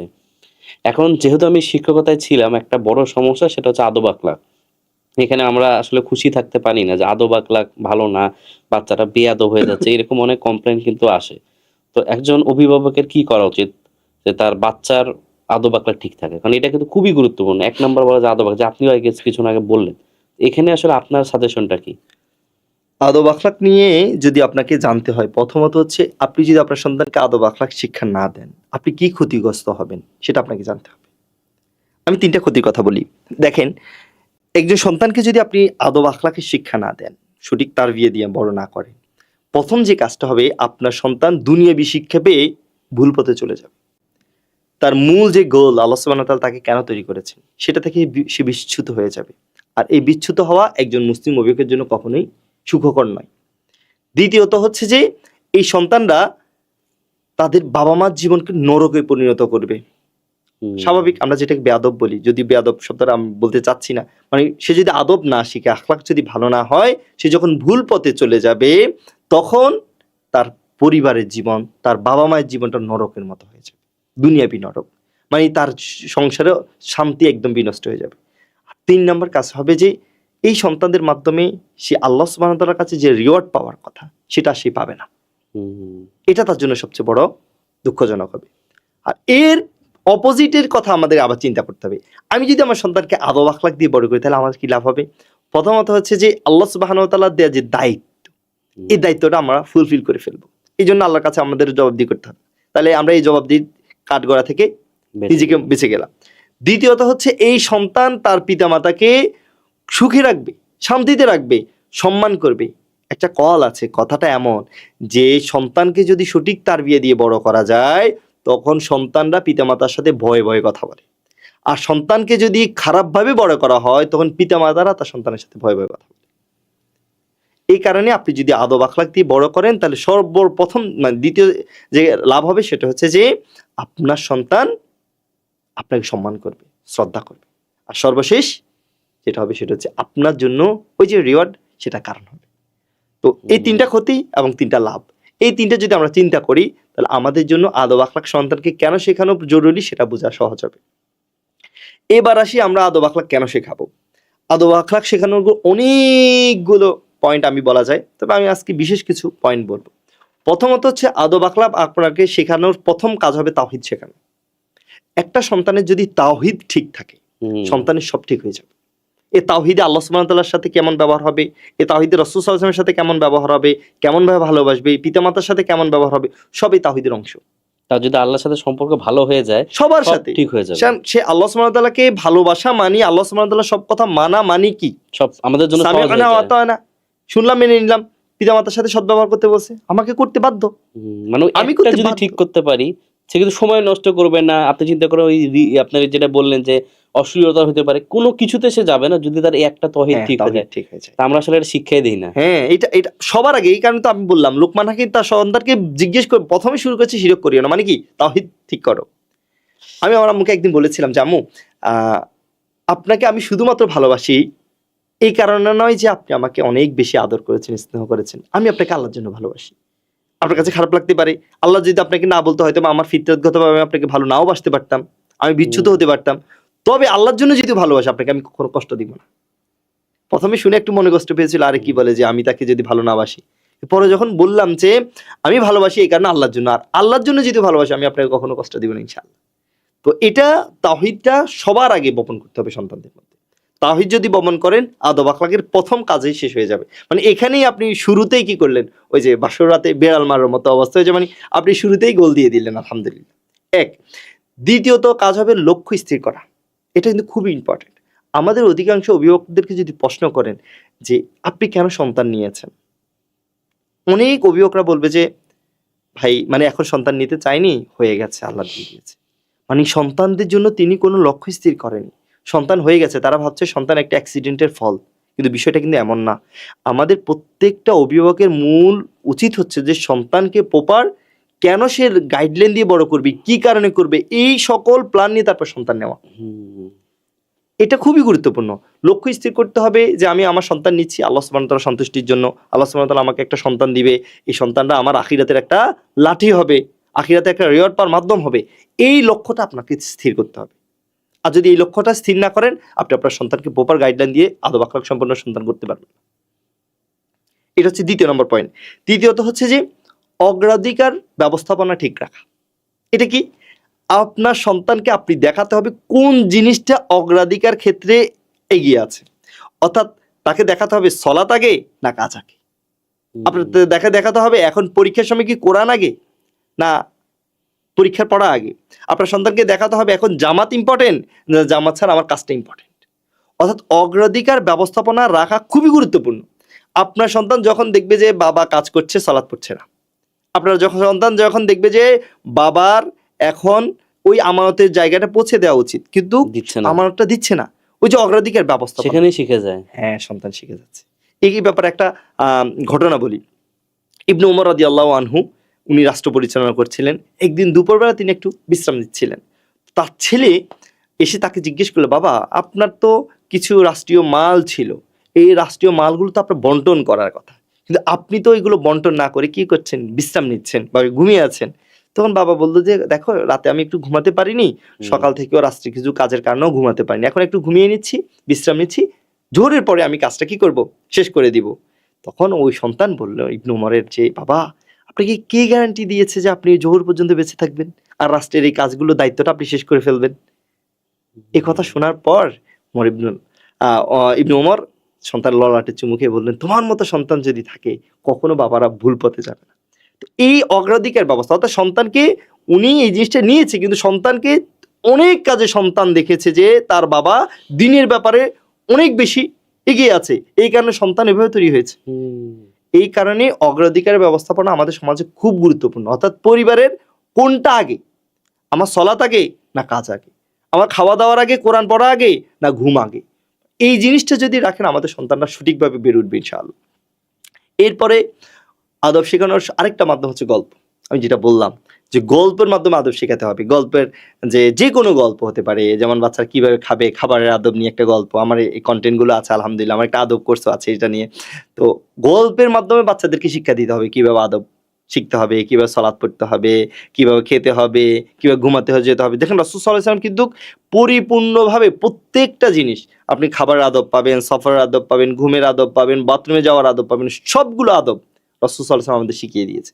এখন বাচ্চা যেহেতু আমরা সরাসরি বড়দের মতো বললে হয়তো বা বুঝবে না, তো বাচ্চাদেরকে যদি আমরা বাচ্চাদের টোনে গল্পের মাধ্যমে যদি এই জিনিসগুলো বুঝিয়ে দিতে পারি, বাচ্চাদের জন্য অনেকটা ইজি হয়ে যাবে। তো ৪ নাম্বার যেটা বললাম সেটা হচ্ছে গল্পের মাধ্যমে আমরা আমাদের সন্তানদেরকে আদব শেখাতে পারি। ৫ নাম্বার হতে পারে সালাফদের প্রতি ভালোবাসা। এটা খুব ইম্পর্টেন্ট একটা জিনিস। দেখেন তাদের আইডিয়াল কারা? হ্যাঁ, আইডল কারা? দেখেন মালিক ইবনে দিনার বা কোন একজন স্কলার বলছিলেন যে আমরা যেভাবে সন্তানদেরকে কোরআন শিক্ষা দিতাম ঠিক তেমনি করে আমরা আবু বকর এবং ওমরের প্রতি ভালোবাসা তৈরি করতাম। এটা খুব ইম্পর্টেন্ট। আপনার সন্তানের আইডল কে হচ্ছে, আপনার সন্তানের সুপার হিরো কে, এটা আপনার জানা খুব দরকার। যেমন আমি মাঝে মাঝে সব জায়গায় বলি, কার্টুনের ব্যাপারটা যখন আসে যে আমাদের সন্তানরা এই যে আপনি আমি সুপারম্যান, ব্যাটম্যান, সুপার হিরো দেখে বড় হয়েছি না, আমাদের মাথায় সব সময় একটা চিন্তা থাকে বা ছোটবেলায় থাকতো, ইস আমার যদি একটা সুপার পাওয়ার থাকতো, আমি যদি সুপারম্যান হতাম, এই যে এখানে যত অন্যায় হয়েছে একদম নিমিষে শেষ করে দিতাম। তারপর ফিলিস্তিনে গিয়ে আমি সুপারম্যান হলে একদম এক মুহূর্তে সব ধ্বংস করে ফিলিস্তিনের সকল শিশুদেরকে বাঁচিয়ে নিয়ে আসতাম। এটা হওয়ার মূল কারণ কি জানেন? এরা আমাদেরকে এই যে নাটক, মুভির মাধ্যমে, গল্পের মাধ্যমে বুঝিয়ে দিয়েছে যে তোমাকে একটা সুপার পাওয়ার পেতে হবে, তাছাড়া হবে না। তাছাড়া হবে না। কিন্তু আমাদের সন্তানকে যদি আমরা বুঝাতে পারতাম, আমাদের আইডিয়ালরা কেমন ছিল? হ্যাঁ, আবু বকর কেমন ছিল, আবু বকরের কাছে কোনো সুপার পাওয়ার ছিল না, সে পুরো একটা রাষ্ট্র পরিবর্তন করে ফেলছে। রাসূল সাল্লাল্লাহু আলাইহি ওয়াসাল্লামের কাছে কোনো সুপার পাওয়ার ছিল না, কিন্তু এই সুপার পাওয়ার ছাড়াও রাসূল সাল্লাল্লাহু আলাইহি ওয়াসাল্লাম পুরো রাষ্ট্র পরিণত করে ফেলছে ইসলামিক ইনসাফের। ওমরে কি করেছে, আবু বকর কি করেছে, উসমান কি করেছে, আলী রাদিয়াল্লাহু আনহু কি করেছে, পূর্ববর্তী সালাফরা কি করেছে, এবং কি সালাউদ্দিন আইয়ুবী রাহিমাহুল্লাহ, ওমর রাদিয়াল্লাহু আনহু যখন ফিলিস্তিন বিজয় করেছে, একটা মানুষকে হত্যা করতে হয়নি কোনো রক্তপাত ছাড়া। কিন্তু এরপর আবার যখন মুসলিমদেরকে আক্রমণ করেছে, হাজার হাজার মুসলিমকে তারা হত্যা করেছে ইহুদিরা, ক্রুসেডাররা। কিন্তু মুসলিমরা সালাউদ্দিন আইয়ুবী রাহিমাহুল্লাহ এবং ওমর রাদিয়াল্লাহু আনহু একজন কাফেরকে হত্যা করেনি। কেন? কারণ তারা ইনসাফ তৈরি করতে পেরেছে, তারা তাওহীদের সমাজ গঠন করতে পেরেছে। এই কথাগুলো যদি আমরা আমাদের সন্তানদেরকে বুঝাতে পারি, দেখো সুপার পাওয়ার লাগে না, তোমার তাওহীদ শক্তিশালী হতে হবে, আল্লাহর প্রতি বিশ্বাসটা শক্তিশালী হতে হবে। এটা যদি থাকে, তুমি ইনশাআল্লাহ একদিন না একদিন যে কোনো সমাজ পরিবর্তন করতে পারবে। এই কারণে সালাফদের প্রতি তাদের ভালোবাসা তৈরি করাটা খুব দরকার। এরপর ইলম অর্জনের প্রতি সন্তানদেরকে ভালোবাসা বাড়াতে হবে। ইমাম নববী রাহিমাহুল্লাহ যখন 10 বছর বয়স ছিলেন, তিনি এত বেশি পড়াশোনা করতেন, তার বন্ধুরা তার সাথে মিশতো না, আবার সেও তার বন্ধুদের সাথে মিশতো না, কারণ তারা জানতো যে সে খেলা আসবে না। তিনি এত বেশি পড়াশোনায় মগ্ন থাকতেন, এবং তিনি তার বাবার দোকানে বসতেন। একদিন একজন ব্যক্তি এসে বলেছিলেন আর কি, যে আপনার সন্তান একদিন জগদ্বিখ্যাত একজন স্কলার হবে। তখন তার বাবা বলছে, আপনি কি জ্যোতিষী নাকি? তো বলছে, না, এটা আমার অন্তর থেকে এসেছে। বাস্তবতা এমন, মানে ছোটবেলা থেকেই যে তার ভিতরে কি এই ইলমের প্রতি খোরাকটা তৈরি হয়েছে। ইমাম বুখারীর কথা, 7 বছর বয়সে কোরআন হিফজ করে ফেলছেন। তো ইমাম বুখারী না, ইমাম শাফি রাহিমাহুল্লাহ।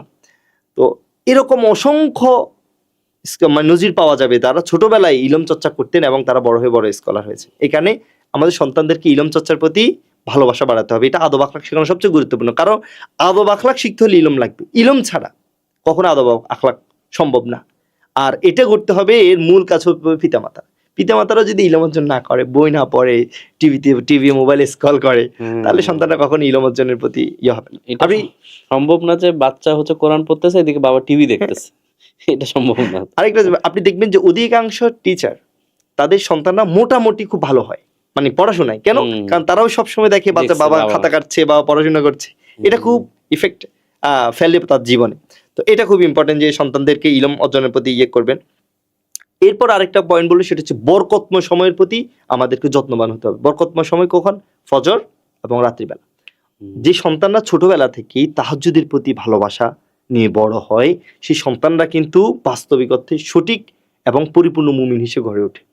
আর ফজরের পরে, ফজরের সময়টাই বরকতময়। আমরা আমাদের প্রত্যেকটা সন্তানকে ফজরের পরে না ঘুমাতে দেওয়া উচিত। যত কষ্ট হোক, যত শীত হোক না কেন, অন্ততপক্ষে সূর্য ওঠার আগ পর্যন্ত তাকে জাগিয়ে রাখবো। আর এই সময় সে যদি কোরআন তেলাওয়াত করে, এই সময় যদি আপনি তার সাথে হাদিস পড়েন, এই সময় সে যদি জিকির আজকার করে, এটা তার জীবনের জন্য কঠিন একটা পরিবর্তন বা প্রভাব ফেলবে, এবং সে আদব আখলাক সম্পন্ন সন্তান ইনশাআল্লাহ হবে।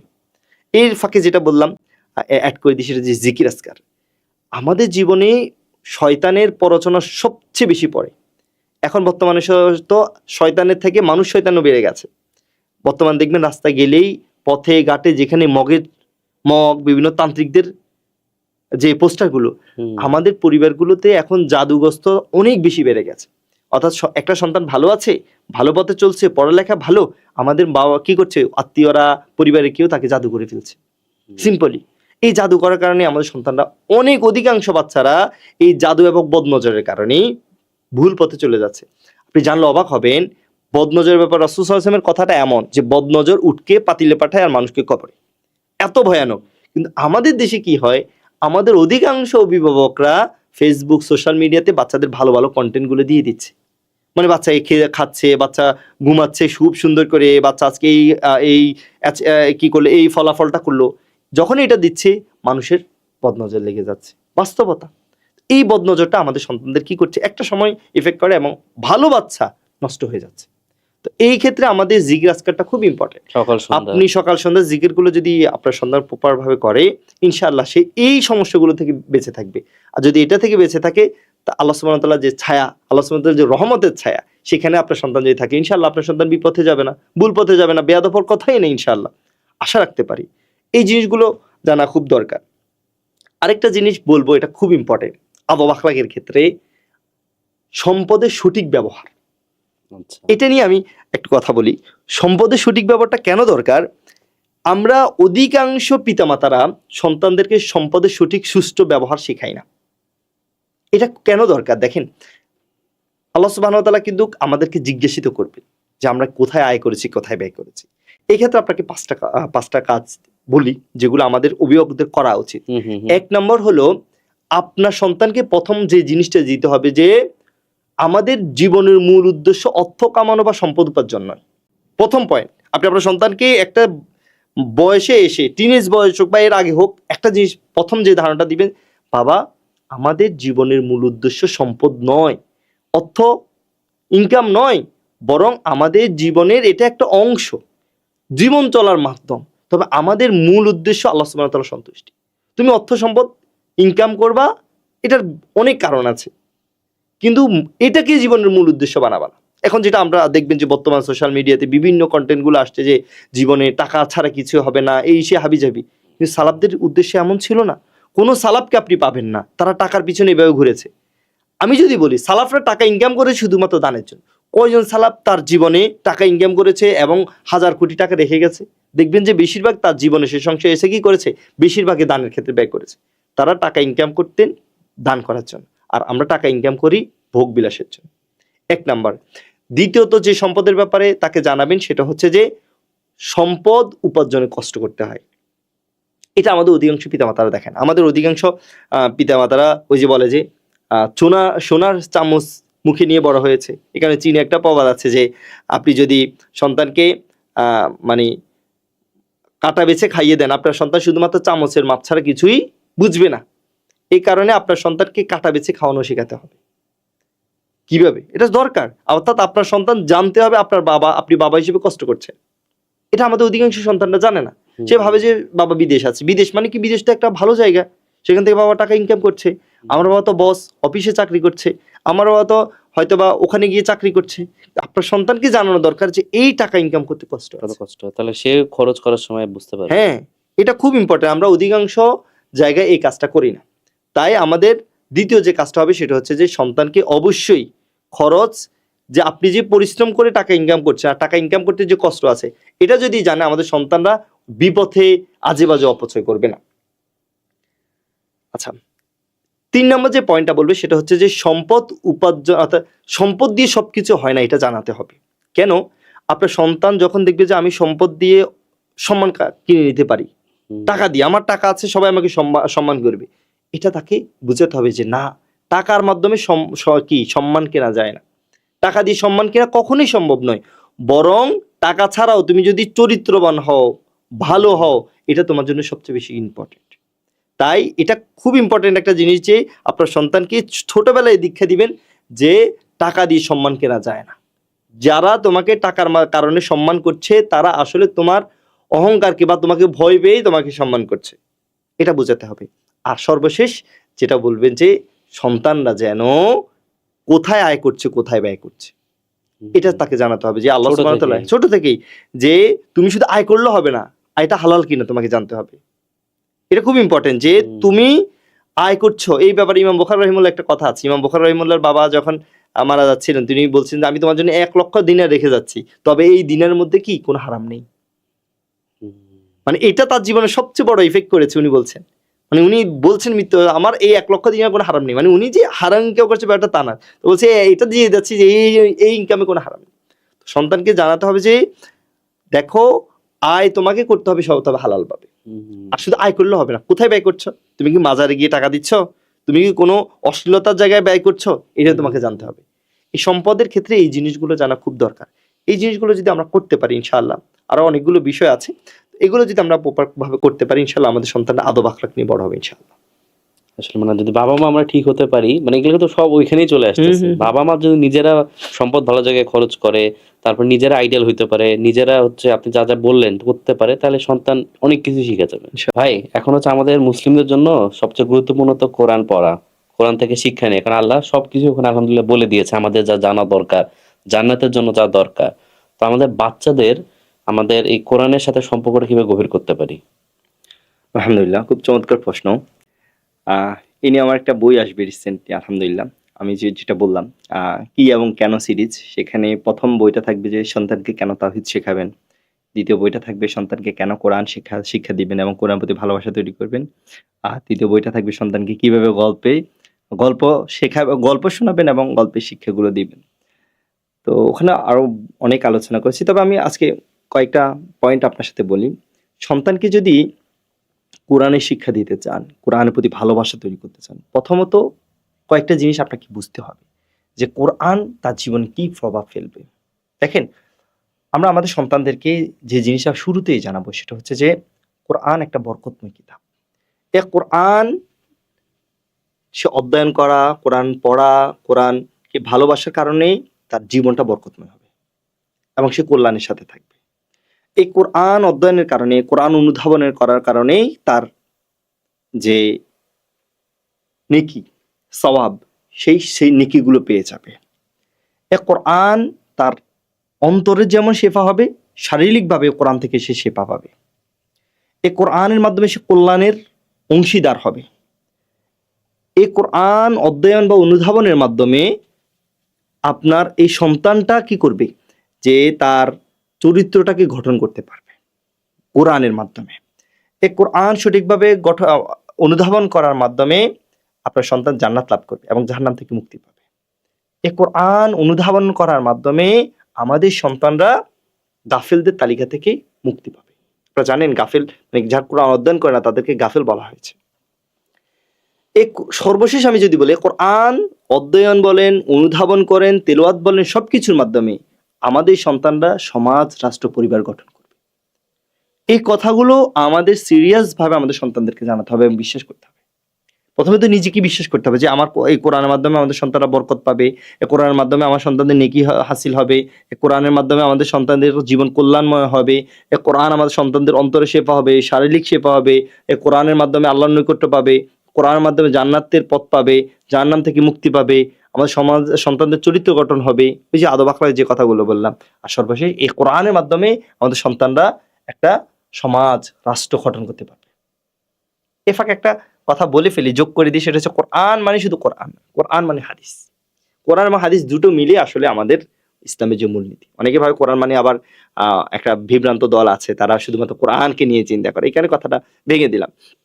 তো এই কোরআন আপনাকে প্রথমত এই কথাগুলো বিশ্বাস করতে হবে নিজের অন্তরে, তারপর আপনার সন্তানদের কি কথাগুলো বিশ্বাস করাতে হবে।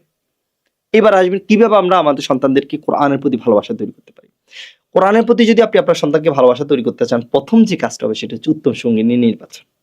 বলতে পারেন উত্তম সঙ্গিনীর সাথে কোরআনের কি সম্পর্ক? উত্তম সঙ্গিনী এই কারণেই নির্বাচন করবেন। রাসূল সাল্লাল্লাহু আলাইহি ওয়াসাল্লাম তো স্পষ্ট বলছে, তোমরা মানুষ 4টা জিনিস দেখে বিবাহ করে, এর মধ্যে একটা সবচেয়ে গুরুত্বপূর্ণ হচ্ছে যারা দিন প্র্যাকটিস করে এরকম মেয়েকে বিবাহ করার জন্য। স্বামীদের ক্ষেত্রটা অবশ্যই দিন প্র্যাকটিস করতে হবে। আপনি যদি দিনদার কোনো হাজবেন্ড বা ওয়াইফ নির্বাচন না করেন, আপনার এই হাজবেন্ড বা ওয়াইফ কোরআনের পক্ষে থাকবে না। সে তার জীবনের পরিবেশ, তার ব্যক্তিগত জীবন বলেন, সামাজিক জীবন বা রাষ্ট্রীয় জীবন, পুরোটাও কোরআনের বিপরীত থাকবে। আর যদি এটা হয়, আপনার সন্তান কখনো কোরআনকে ভালোবাসতে পারবে না, কারণ তার পরিবারে কোরআন নেই। এখানে প্রথম যে কাজটা আমাদের করতে হবে সেটা হচ্ছে উত্তম সঙ্গিনী নির্বাচন করা। দ্বিতীয়ত, কোরআনের প্রতি ভালোবাসা তৈরি করার আরেকটা বড় মাধ্যম হবে একদম ছোটবেলায়। এটা আমরা গর্ভ অবস্থার কথা বলছি। গর্ভ অবস্থা যখন থাকবে আমাদের, আপনি জানেন যে আমাদের শিশুরা মোটামুটি ভ্রূণটা 25 সপ্তাহ পরে শুনে, মোটামুটি 30 সপ্তাহের পরে মোটামুটি পূর্ণাঙ্গ সাউন্ডগুলো আমাদের বাচ্চারা শুনি। তখন থেকেই আমাদের সন্তানদেরকে কোরআন তেলাওয়াত শোনাতে হবে। শুরু থেকেই শোনাবে, তবে তখন থেকেই আরো বেশি শোনাতে হবে। সন্তানের সাথে সামনে মানে যখন গর্ভে থাকবে গুনগুন করে পড়া, শুধু মা নয়, বাবাকেও রাত্রিবেলায় এসে অন্তত গুনগুন করে শোনাতে হবে। আর যদি বিদেশ থেকে অন্তত মোবাইল দিয়ে হলে শোনেন, অন্তত মানে আপনার কণ্ঠটা, কোরআনের কণ্ঠটা যেন আপনার সন্তানের কাছে যায়। এটা তাহলে দ্বিতীয় নাম্বার যে কাজটা হবে যে গর্ভ অবস্থা আমরা বেশি বেশি কোরআন তেলাওয়াত করা। 3 নাম্বার হচ্ছে বাচ্চারা যখন দুধ পান করবে তখন কোরআন তেলাওয়াত করা এবং ঘুমানো, দুটোকে একসাথে বলি। দুধ পান করার সময় বাচ্চারা কিন্তু আশেপাশের দিকে দেখবেন যে বাচ্চা একটা জিনিসের দিকে তাকিয়ে থাকে। তখন বাচ্চাদের সামনে যখন কোরআন তেলাওয়াত করা হয় তখন বাচ্চারা এটাকে খুব চমৎকার ভাবে নিতে পারে। এবং ঘুমের সময় তো খুব ইম্পর্টেন্ট। আমরা তো সবসময় বলি ঘুমের সময় গল্প বলা বা কিছু শোনানো, সবচেয়ে ইম্পর্টেন্ট হচ্ছে ঘুম এবং দুধ পান করার সময় ছোটবেলায় কোরআন তেলাওয়াত করা। নিজে যদি ভালো করে তাজউদ না জানেন, সাউন্ড বক্স এক পাশে শুনিয়ে রাখলেন বা চালিয়ে রাখলেন, এটাও কিন্তু খুব গুরুত্বপূর্ণ। এরপর যখন সন্তান আস্তে আস্তে বড় হবে, তখন সন্তানদের পাশে বসে কোরআন তিলাওয়াত করা এবং শোনানো। এটা দাদা হতে পারে, মামা হতে পারে, চাচা হতে পারে, অর্থাৎ পুরো পরিবারটাকে কোরআনমুখী করতে হবে। যে পরিবারের মানুষজনরা যত বেশি কোরআন তেলাওয়াত করে, তত বেশি সন্তানরা কোরআন প্রেমী হবে। আর যদি পরিবারে দাদা, চাচা, মামা দেখে যে দাদা পড়ে না, নানা পড়ে না, দাদি পড়ে না, তখন বাচ্চারা কিন্তু কোরআন প্রেমী হবে না। কারণ সে ভাববে যে কোরআন মনে হয় কিছু মানুষের জন্য তৈরি করা হয়েছে, সবাই তো পড়ছে না, আমার বাবা পড়ছে না, হয়তো আমার মা পড়ছে না, অথবা আমার দাদু পড়ছে না, সবার জীবনে তো কোরআন নেই। বাচ্চা যখন দেখবে সবার জীবনে কোরআন আছে, আমাদের ঘুম থেকে উঠলে সবাই কোরআন দিয়ে শুরু করে, আবার ঘুমাতে যাওয়ার আগে কোরআন দিয়ে আমাদের রাত শেষ হয়, তখন বাচ্চাদের ভিতরে কিন্তু এই কোরআনের প্রতি ভালোবাসা তৈরি হবে। এরপর হচ্ছে যে বাচ্চা যখন আরেকটু বড় হবে, বাচ্চাদেরকে কোরআন উপহার দেওয়া যায় সুন্দর, এখন তো অনেকগুলো কোরআনের কপি আছে। এই কোরআনটা উপহার দেওয়ার ক্ষেত্রে বাচ্চাকে বলতে পারেন যে দেখো তুমি কত চমৎকার একটা বিষয়ের মালিক হয়েছ, এই কোরআন আল্লাহ সুবহানাহু ওয়া তাআলা তোমার জন্য নাজিল করিয়েছেন যেন তুমি সঠিক পথ প্রাপ্ত হও। এই কোরআনের তুমি মালিক হয়েছ, এটাকে তুমি কিভাবে ম্যানেজ করতে হবে, কিভাবে ধরতে হবে, কিভাবে স্পর্শ করতে হবে, কিভাবে উজু করতে হবে, সবকিছু বাচ্চাকে বোঝালেন। এটাও কিন্তু কোরআনের প্রতি ভালোবাসা, অর্থাৎ তার মাথায় আছে যে সে একটা কোরআনের মালিক। এটা কিন্তু খুব ইম্পর্টেন্ট। তারপর সন্তানদেরকে দিয়ে কোরআনের কিছু আয়োজন করা, এটা খুব ইফেক্টিভ। আমরা আমাদের সন্তানদের দিয়ে কোরআনের কোনো আয়োজন করি না। আমাদের আশেপাশে ধরেন চাচাতো ভাই, খালাতো ভাই, মামাতো ভাই বা তার কোনো সহপাঠী এনে কোরআনে একটা সন্ধ্যা, অর্থাৎ আজকে এই সন্তানরা কোরআন নিয়ে কোনো আয়োজন হবে, হতে পারে শব্দ, হতে পারে কোরআন কোনো আয়াত, হতে পারে কোনো তিলাওয়াত। ধরুন আজকে বললেন যে আমার সন্তান সূরা ফিল, সবাই সূরা ফিলের তিলাওয়াত করবা, যে ভালো পারবে তাকে একটা গিফট দিলে, পরিবারে হতে পারে, এটা খুব চমৎকার কাজ করবে। তারপর আরেকটা কাজ করতে পারেন, সন্তানরা যখন কোনো একটা সূরা হিফজ করবে, তাকে একটা গিফট দেওয়া, যে তুমি সূরা ফিল মুখস্থ করেছ, তোমাকে আজকে একটা গিফট দিলাম। তারপরে এখন তো আমাদের সবার কাছে প্রিন্টার থাকে, বা বাসাতে একটা সার্টিফিকেট দিলেন, আজকে তুমি সূরা ফাতিহা মুখস্থ করেছো, এর জন্য তোমার সার্টিফিকেট প্রাপ্ত হয়েছে। এই অ্যাচিভগুলো যখন পাবে, তখন বাচ্চারা কিন্তু মানে ভাববে যে আরে আমি তো কোরআনের জন্য এত সম্মানিত হচ্ছি। এটা খুব ইম্পর্টেন্ট। তারপর কোরআনের গল্প শোনানো, কোরআন অসংখ্য গল্প আছে, এই গল্পগুলো আপনি আপনার সন্তানকে শোনাবেন। কোরআনের ইব্রাহিম আলাইহিস সালামের গল্প আছে, ইউসুফ আলাইহিস সালাম, পুরোটাই তো ইউসুফ আলাইহিস সালামের গল্প। যতগুলো গল্প আছে কোরআন থেকে আপনি নিয়ে বাচ্চাদেরকে শোনাবেন। যখনই এই গল্পগুলো কোরআনের সাথে মিলে যাবে, কোরআনের থেকে গল্পগুলো তার কাছে জানা হয়ে যাবে, তখন তার কাছে কোরআন পড়তে ভালো লাগবে। যখনই সে অনুবাদ পড়বে, যখনই গল্পটা, আরে আমি তো এটা শুনছিলাম আব্বুর কাছে। এই কারণে কোরআনের গল্প শোনানো খুব ইম্পর্টেন্ট, কোরআনের বর্ণিত যে গল্পগুলো আছে। তারপর আপনার সন্তান কোরআন যদি মুখস্থ করে, ওই মুখস্থ সূরা দিয়ে আপনি তাকে নফল সালাত পড়তে দিবেন। তাহাজ্জুদে যখন উঠবে, তখন আপনি তাকে ইমাম হিসেবে দাঁড় করালেন। সে ভাববে আরে আমি তো কোরআনের কারণে ইমাম হয়ে গেছি, আমার বাবা আমার পিছনে, আমার মা আমার পিছনে, বোন পিছনে, আমি ইমাম। এই ভালোবাসাটা সন্তানের তৈরি হবে। তারপর আরেকটা কাজ করতে পারেন, আপনার সন্তান যদি কোনো কারণে একটু গাফিল হয়ে যায়, আপনি সন্তানকে আগ থেকে কোনো ভিডিও রেকর্ডিং করে রাখতে পারেন, অডিও রেকর্ড করতে পারেন। আপনার সন্তান যখন শুধু একটা পারে, আপনি রেকর্ড করে রাখলেন, কোনো কারণে সে যখন ভুলে যাবে, তখন তাকে আবার শোনালেন, তখন তার মনে হচ্ছে আরে আমি তো আগে পারতাম, এখন পারছি না, মনে আমি কোরআন বেশি বেশি তেলাওয়াত করছি না। এই কারণেই এটা একটা ভালো গুরুত্ব রাখে আর কি। এটা খুব ইম্পর্টেন্ট। এরকম অনেকগুলো কাজ আছে, এগুলো আস্তে আস্তে ধীরে ধীরে যখন করবেন, তখন কোরআন তার প্রতি ভালোবাসার একটা বস্তু হয়ে যাবে। মানে ভালোবাসা তৈরি হবে হৃদয় থেকে, আর এটা করতে হবে পিতামাতাকে। আরেকটা জিনিস করা যায়, যেমন কোরআনের শব্দগুলো, এখন তো অনেকগুলো বই আছে কোরআনের শব্দাবলী, যেমন এই বলতে পারেন কোরআনের শব্দের ভিতর হতে পারে সীতা, সাইফ, যে শীত গ্রীষ্ম, তারপর সূরা ফিল, ফিল মানে হাতি, ঠিক আছে। এরকম যে কোরআন যে শব্দগুলো আছে, এই শব্দগুলো বাচ্চাকে শেখাতে পারেন। যখন সে কোরআন তেলাওয়াত করবে, যখন ওই আয়াতটা যাবে, আরে এটা তো আমি পড়ছিলাম, এটা মানে এটা, তখন বাচ্চার কাছে ভালো লাগবে কোরআন পড়তে। এরপর অনুবাদের ক্ষেত্রে আমাদের খুব গুরুত্ব রাখতে হবে। দেখেন, অনুবাদ শেখাতে হবে বাচ্চাদেরকে। বাচ্চাদের শুধুমাত্র কোরআন তিলাওয়াতের মধ্যে সীমাবদ্ধ রাখলে হবে না, অনুবাদটা তাকে আস্তে আস্তে দিতে হবে। এরপর একটা বয়সে গেলে তাকে তাফসীর পড়াতে হবে, নিজে বসে একদম সংক্ষিপ্ত তাফসীর। আর আরেকটা কাজ করতে হবে, সেটা হচ্ছে কোরআন সহবতে নিতে হবে আলেমদের মাধ্যমে। অর্থাৎ আলেমরা যেখানে কোরআন ধাস দেয় সেখানে নিতে হবে, তখন সে বুঝবে যে প্র্যাকটিক্যাল লাইফে কোরআনের একটা প্রভাব আছে। সর্বশেষ যে কাজটা করতে হবে, কোরআনের সাথে তার রিলেশন এমন ভাবে তৈরি করতে হবে, জীবনের প্রতিটি কাজে কোরআনকে নিয়ে আসতে হবে। আমি আবারও বলছি, কোরআন মানে কিন্তু হাদিসও, ঠিক আছে, মানে কোরআন হাদিস কে জীবনের সাথে যুক্ত করে দিতে হবে। কিভাবে? ধরেন আপনার সন্তান আপনার বাবা মারা গেছে, ফুফিদের সাথে সম্পত্তির ভাগ বটারা হচ্ছে, উত্তরাধিকার। আপনি আপনার সন্তানের কাছে বলবেন, দেখো এই উত্তরাধিকার কিন্তু কোরআনে আছে, রিলেটেড। তারপরে ধরেন আপনার সন্তান অপচয় করছে, আপনার সন্তানকে বলবে, দেখো কোরআন কিন্তু অপচয় করতে নিষেধ করেছে। তারপর ধরেন আপনার সন্তান সুদের কোনো বিষয় সম্পর্কে সুদের একটা অঙ্ক পেয়েছে, আপনার সন্তানকে জানাতে পারেন, দেখো কোরআন কিন্তু সুদকে নিষিদ্ধ করা হয়েছে। মিথ্যার ব্যাপার হতে পারে, গীবতের ব্যাপার হতে পারে। অর্থাৎ জীবনের প্রত্যেকটা কাজে আপনি যখন কোরআনকে এটার সাথে যুক্ত করে দিবেন, যে সন্তান যখন দেখবে, আরে এটা তো কোরআনে আছে, আরে ওটাও তো কোরআনে আছে, আরে ভালো কাজের কথাও আছে, আরে খারাপ কাজ থেকে কিভাবে বিরত থাকবে এটাও আছে, তখন দেখবেন যে সন্তান বলবে, আরে আমার পুরো জীবনটাই তো কোরআনময়। যে জীবন ব্যবস্থা আমাদের। হ্যাঁ, তো এটা করে দিতে হবে, এটা অভিভাবকদেরকে জানাতে হবে। মানে আপনি যখন সন্তানের কোনো একটা সুযোগ পাবেন, ভাববেন যে হ্যাঁ এটা এই সময় এই আয়াতটা যুক্ত করা যাবে, আপনি সন্তানকে জানিয়ে দিবেন। এটা হচ্ছে সবচেয়ে গুরুত্বপূর্ণ। আর সর্বশেষ যেটা বলবো সেটা হচ্ছে, কোরআন থেকে বিমুখ করা যাবে না। এটা অগ্রাধিকার ব্যবস্থাপনার ভিতরে আমি বলিনি, হয়তো এটা বলে রাখি যে কোরআনকে সর্বোচ্চ অগ্রাধিকার দিতে হবে। কি, আমাদের সন্তানরা কোরআন থেকে দূরে সরে যাওয়ার সবচেয়ে বড় কারণ হচ্ছে অগ্রাধিকার। আমাদের সন্তানরা যখন দেখে একটা অনুষ্ঠান, একটা আয়োজন, ঈদ অথবা কোনো একটা ওকেশনে আমার কোরআন পড়তে হচ্ছে না, আমি যখন নানুর বাড়ি যাচ্ছি আমি কোরআন পড়তে হচ্ছে না, আমি যখন দাদুর বাড়ি বেড়াতে যাচ্ছি আমাকে কোরআন পড়তে হচ্ছে না। আমাদের অধিকাংশ অভিভাবকরা পরীক্ষার সময় বাচ্চাকে কোরআন পড়তে দেয় না। আমি অবাক হয়ে যাই, 10 মিনিট লাগবে হয়তো বা কোরআন পড়তে, এই 10 মিনিট সময়টাকে তারা অপচয় মনে করে। খুব ভয়ঙ্কর। কিন্তু যখন আমাদের শিশুরা জানবে যে আমার জীবনে কোরআন গুরুত্বপূর্ণ কাজ নয়, একটা অপশনাল সাবজেক্ট, মাঝে মাঝে পড়তে হয়, বা মাঝে রমাদান মাসে পড়তে হয়, কিন্তু ঈদে লাগে না, অনুষ্ঠানের সময় লাগে না, পরীক্ষার সময় লাগে না, তখন সে কোরআনকে অনুভব করবে না।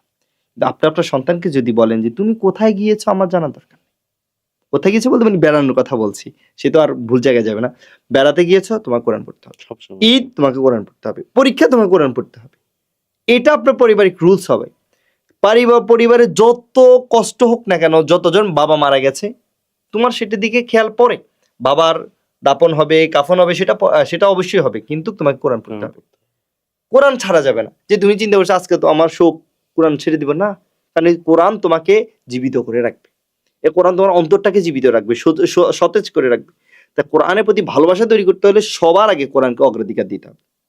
কোরআন এবং সুন্নাহ যদি আমরা সন্তানের জীবনে অগ্রাধিকার দিতে পারি, ইনশাআল্লাহ আমাদের সন্তানরা কোরআনমুখী হবে। খুবই গুরুত্বপূর্ণ পয়েন্ট বললেন আসলে। এখন ভাই, যেহেতু আপনি আমার সাথে আছেন আর আমি নিজেই আমার নিজের ফায়দা উঠাচ্ছি, সেটা হচ্ছে যে আমার যেহেতু একটা মেয়ে আছে আলহামদুলিল্লাহ, তো যাদের কন্যা আছে তাদের জন্য আপনার আসলে সাজেশনটা কি? জাস্ট এটা হচ্ছে যে বাবাদের কন্যা আছে তাদের জন্য ধরুন বললেন। খুবই জটিল প্রশ্ন, কিন্তু আমি যে উত্তরটা দিব, আমি জানি না অধিকাংশ অভিভাবকরা সেটা গ্রহণ করতে পারবে কিনা বা মেনে নিতে পারবে কিনা। তবে আমি শুরুতেই বললাম, আমি ইসলামিক প্যারেন্টিং নিয়ে যেহেতু কাজ করি, আমি ইসলামিক চিন্তাধারার উপরে একটা কথা বলি, সেটা হচ্ছে যে আমাকে যদি বলেন আপনি আপনার মেয়েকে কি বানাতে চান, আমি প্রথম পয়েন্টটা বলবো, আমি আমার মেয়েকে একজন ভালো মা হতে শেখাবো। সবার আগে আমার একমাত্র লক্ষ্য হবে, আমি আমার মেয়েকে একজন দিনদার মুত্তাকি মা হতে শেখাবো। কেন? একটু জটিল বলি। ইমাম শাফি রাহিমাহুল্লাহর নাম শুনেছেন? ইমাম শাফি রাহিমাহুল্লাহর বাবা একদম ছোটবেলায় মারা গেছেন। ফাতেমা তার মা তাকে সুদূর ফিলিস্তিন থেকে মক্কায় নিয়ে আসছিলেন। খুব কষ্টে জীবনযাপন করেছিলেন তারা।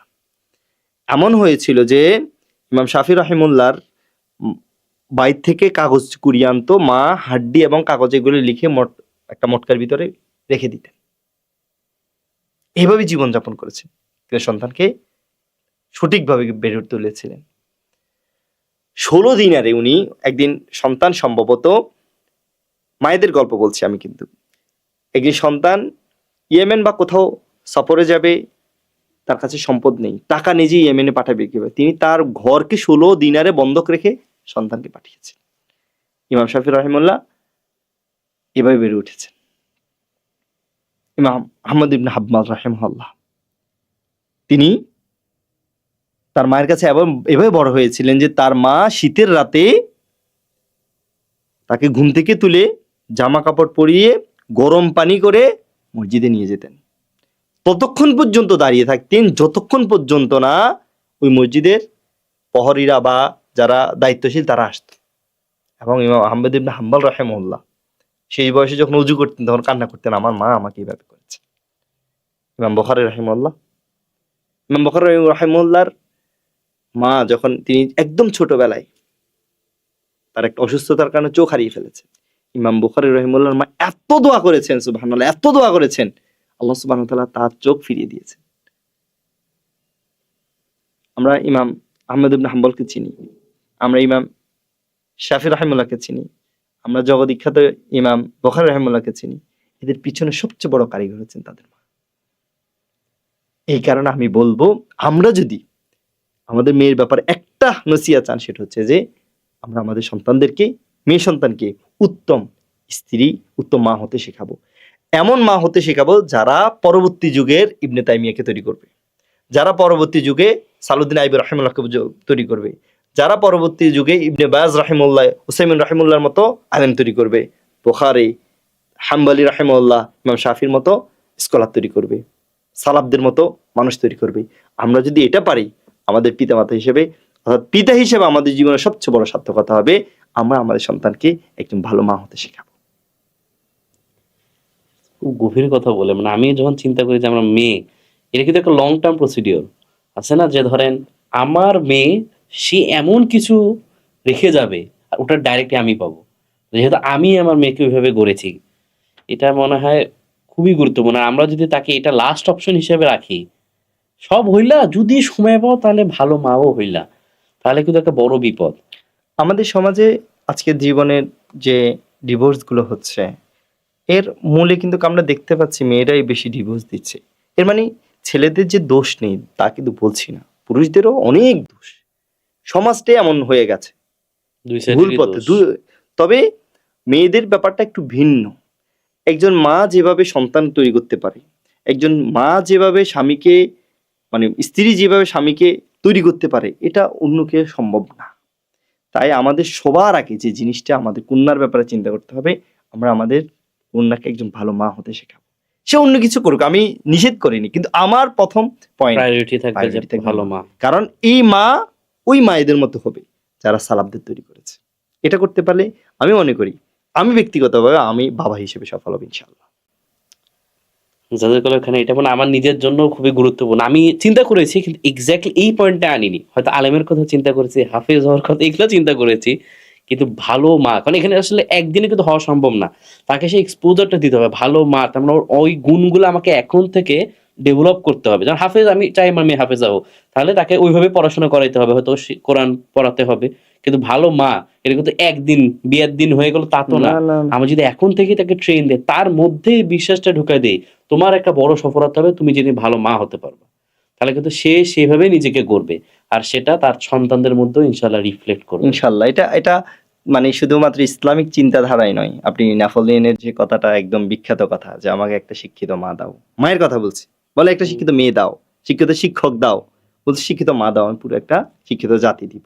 তো ওই জাতির কথা চিন্তা করলে একজন মাই যথেষ্ট। আমি মনে করি একজন মা যদি হতে পারে, একজন মা ডাক্তার, একজন মা, মানে মায়ের থেকে বড় ডাক্তার কি হতে পারে? ডাক্তার তো হাসপাতালে থাকে, কিন্তু মা যে সাথে সেবা সাথে করতে পারে সম্ভব না। আমি আমার শিক্ষার্থীদেরকে সবসময় বলি, তোমার মা ডাক্তার, তুমি মনে করি না তোমার মা গৃহিণী, তোমার মা ডাক্তার, তোমার মা সবচেয়ে বড় ফ্যাশন ডিজাইনার, তোমাকে যে জামাটা তৈরি করে দেয় এটা কেউ পারবে না। তোমার মা সবচেয়ে বড় ইঞ্জিনিয়ার, তোমাকে যে ক্রাফটিং গুলো করে দেয় এটা কি পারবে? কত চমৎকার। তোমার মা সবচেয়ে ভালো রাঁধুনি, বড় শেফ, এত চমৎকার রান্না কি করবে? তো মা হওয়া সবচেয়ে গুরুত্বপূর্ণ, এবং এই মা হতে পারলে আমি মনে করি জীবনের সবচেয়ে বড় সফলতা হতে পারবে ইনশাআল্লাহ।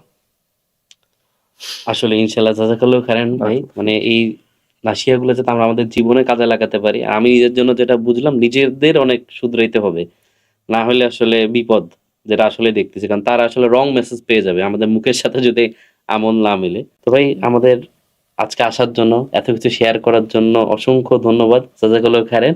ইনশাল্লাহ হয়তো আমরা এই বিষয় নিয়ে আরেকদিন আরো ডিপে যাব। ইনশাআল্লাহ। আর আমাদের পডকাস্টের আমরা দোয়াটা দিয়ে শেষ করি, তো সেটা দিয়ে শেষ করছি। সুবহানাকাল্লাহুম্মা ওয়া বিহামদিকা আশহাদু আল্লা ইলাহা ইল্লা আনতা আস্তাগফিরুকা ওয়া আতুবু ইলাইক।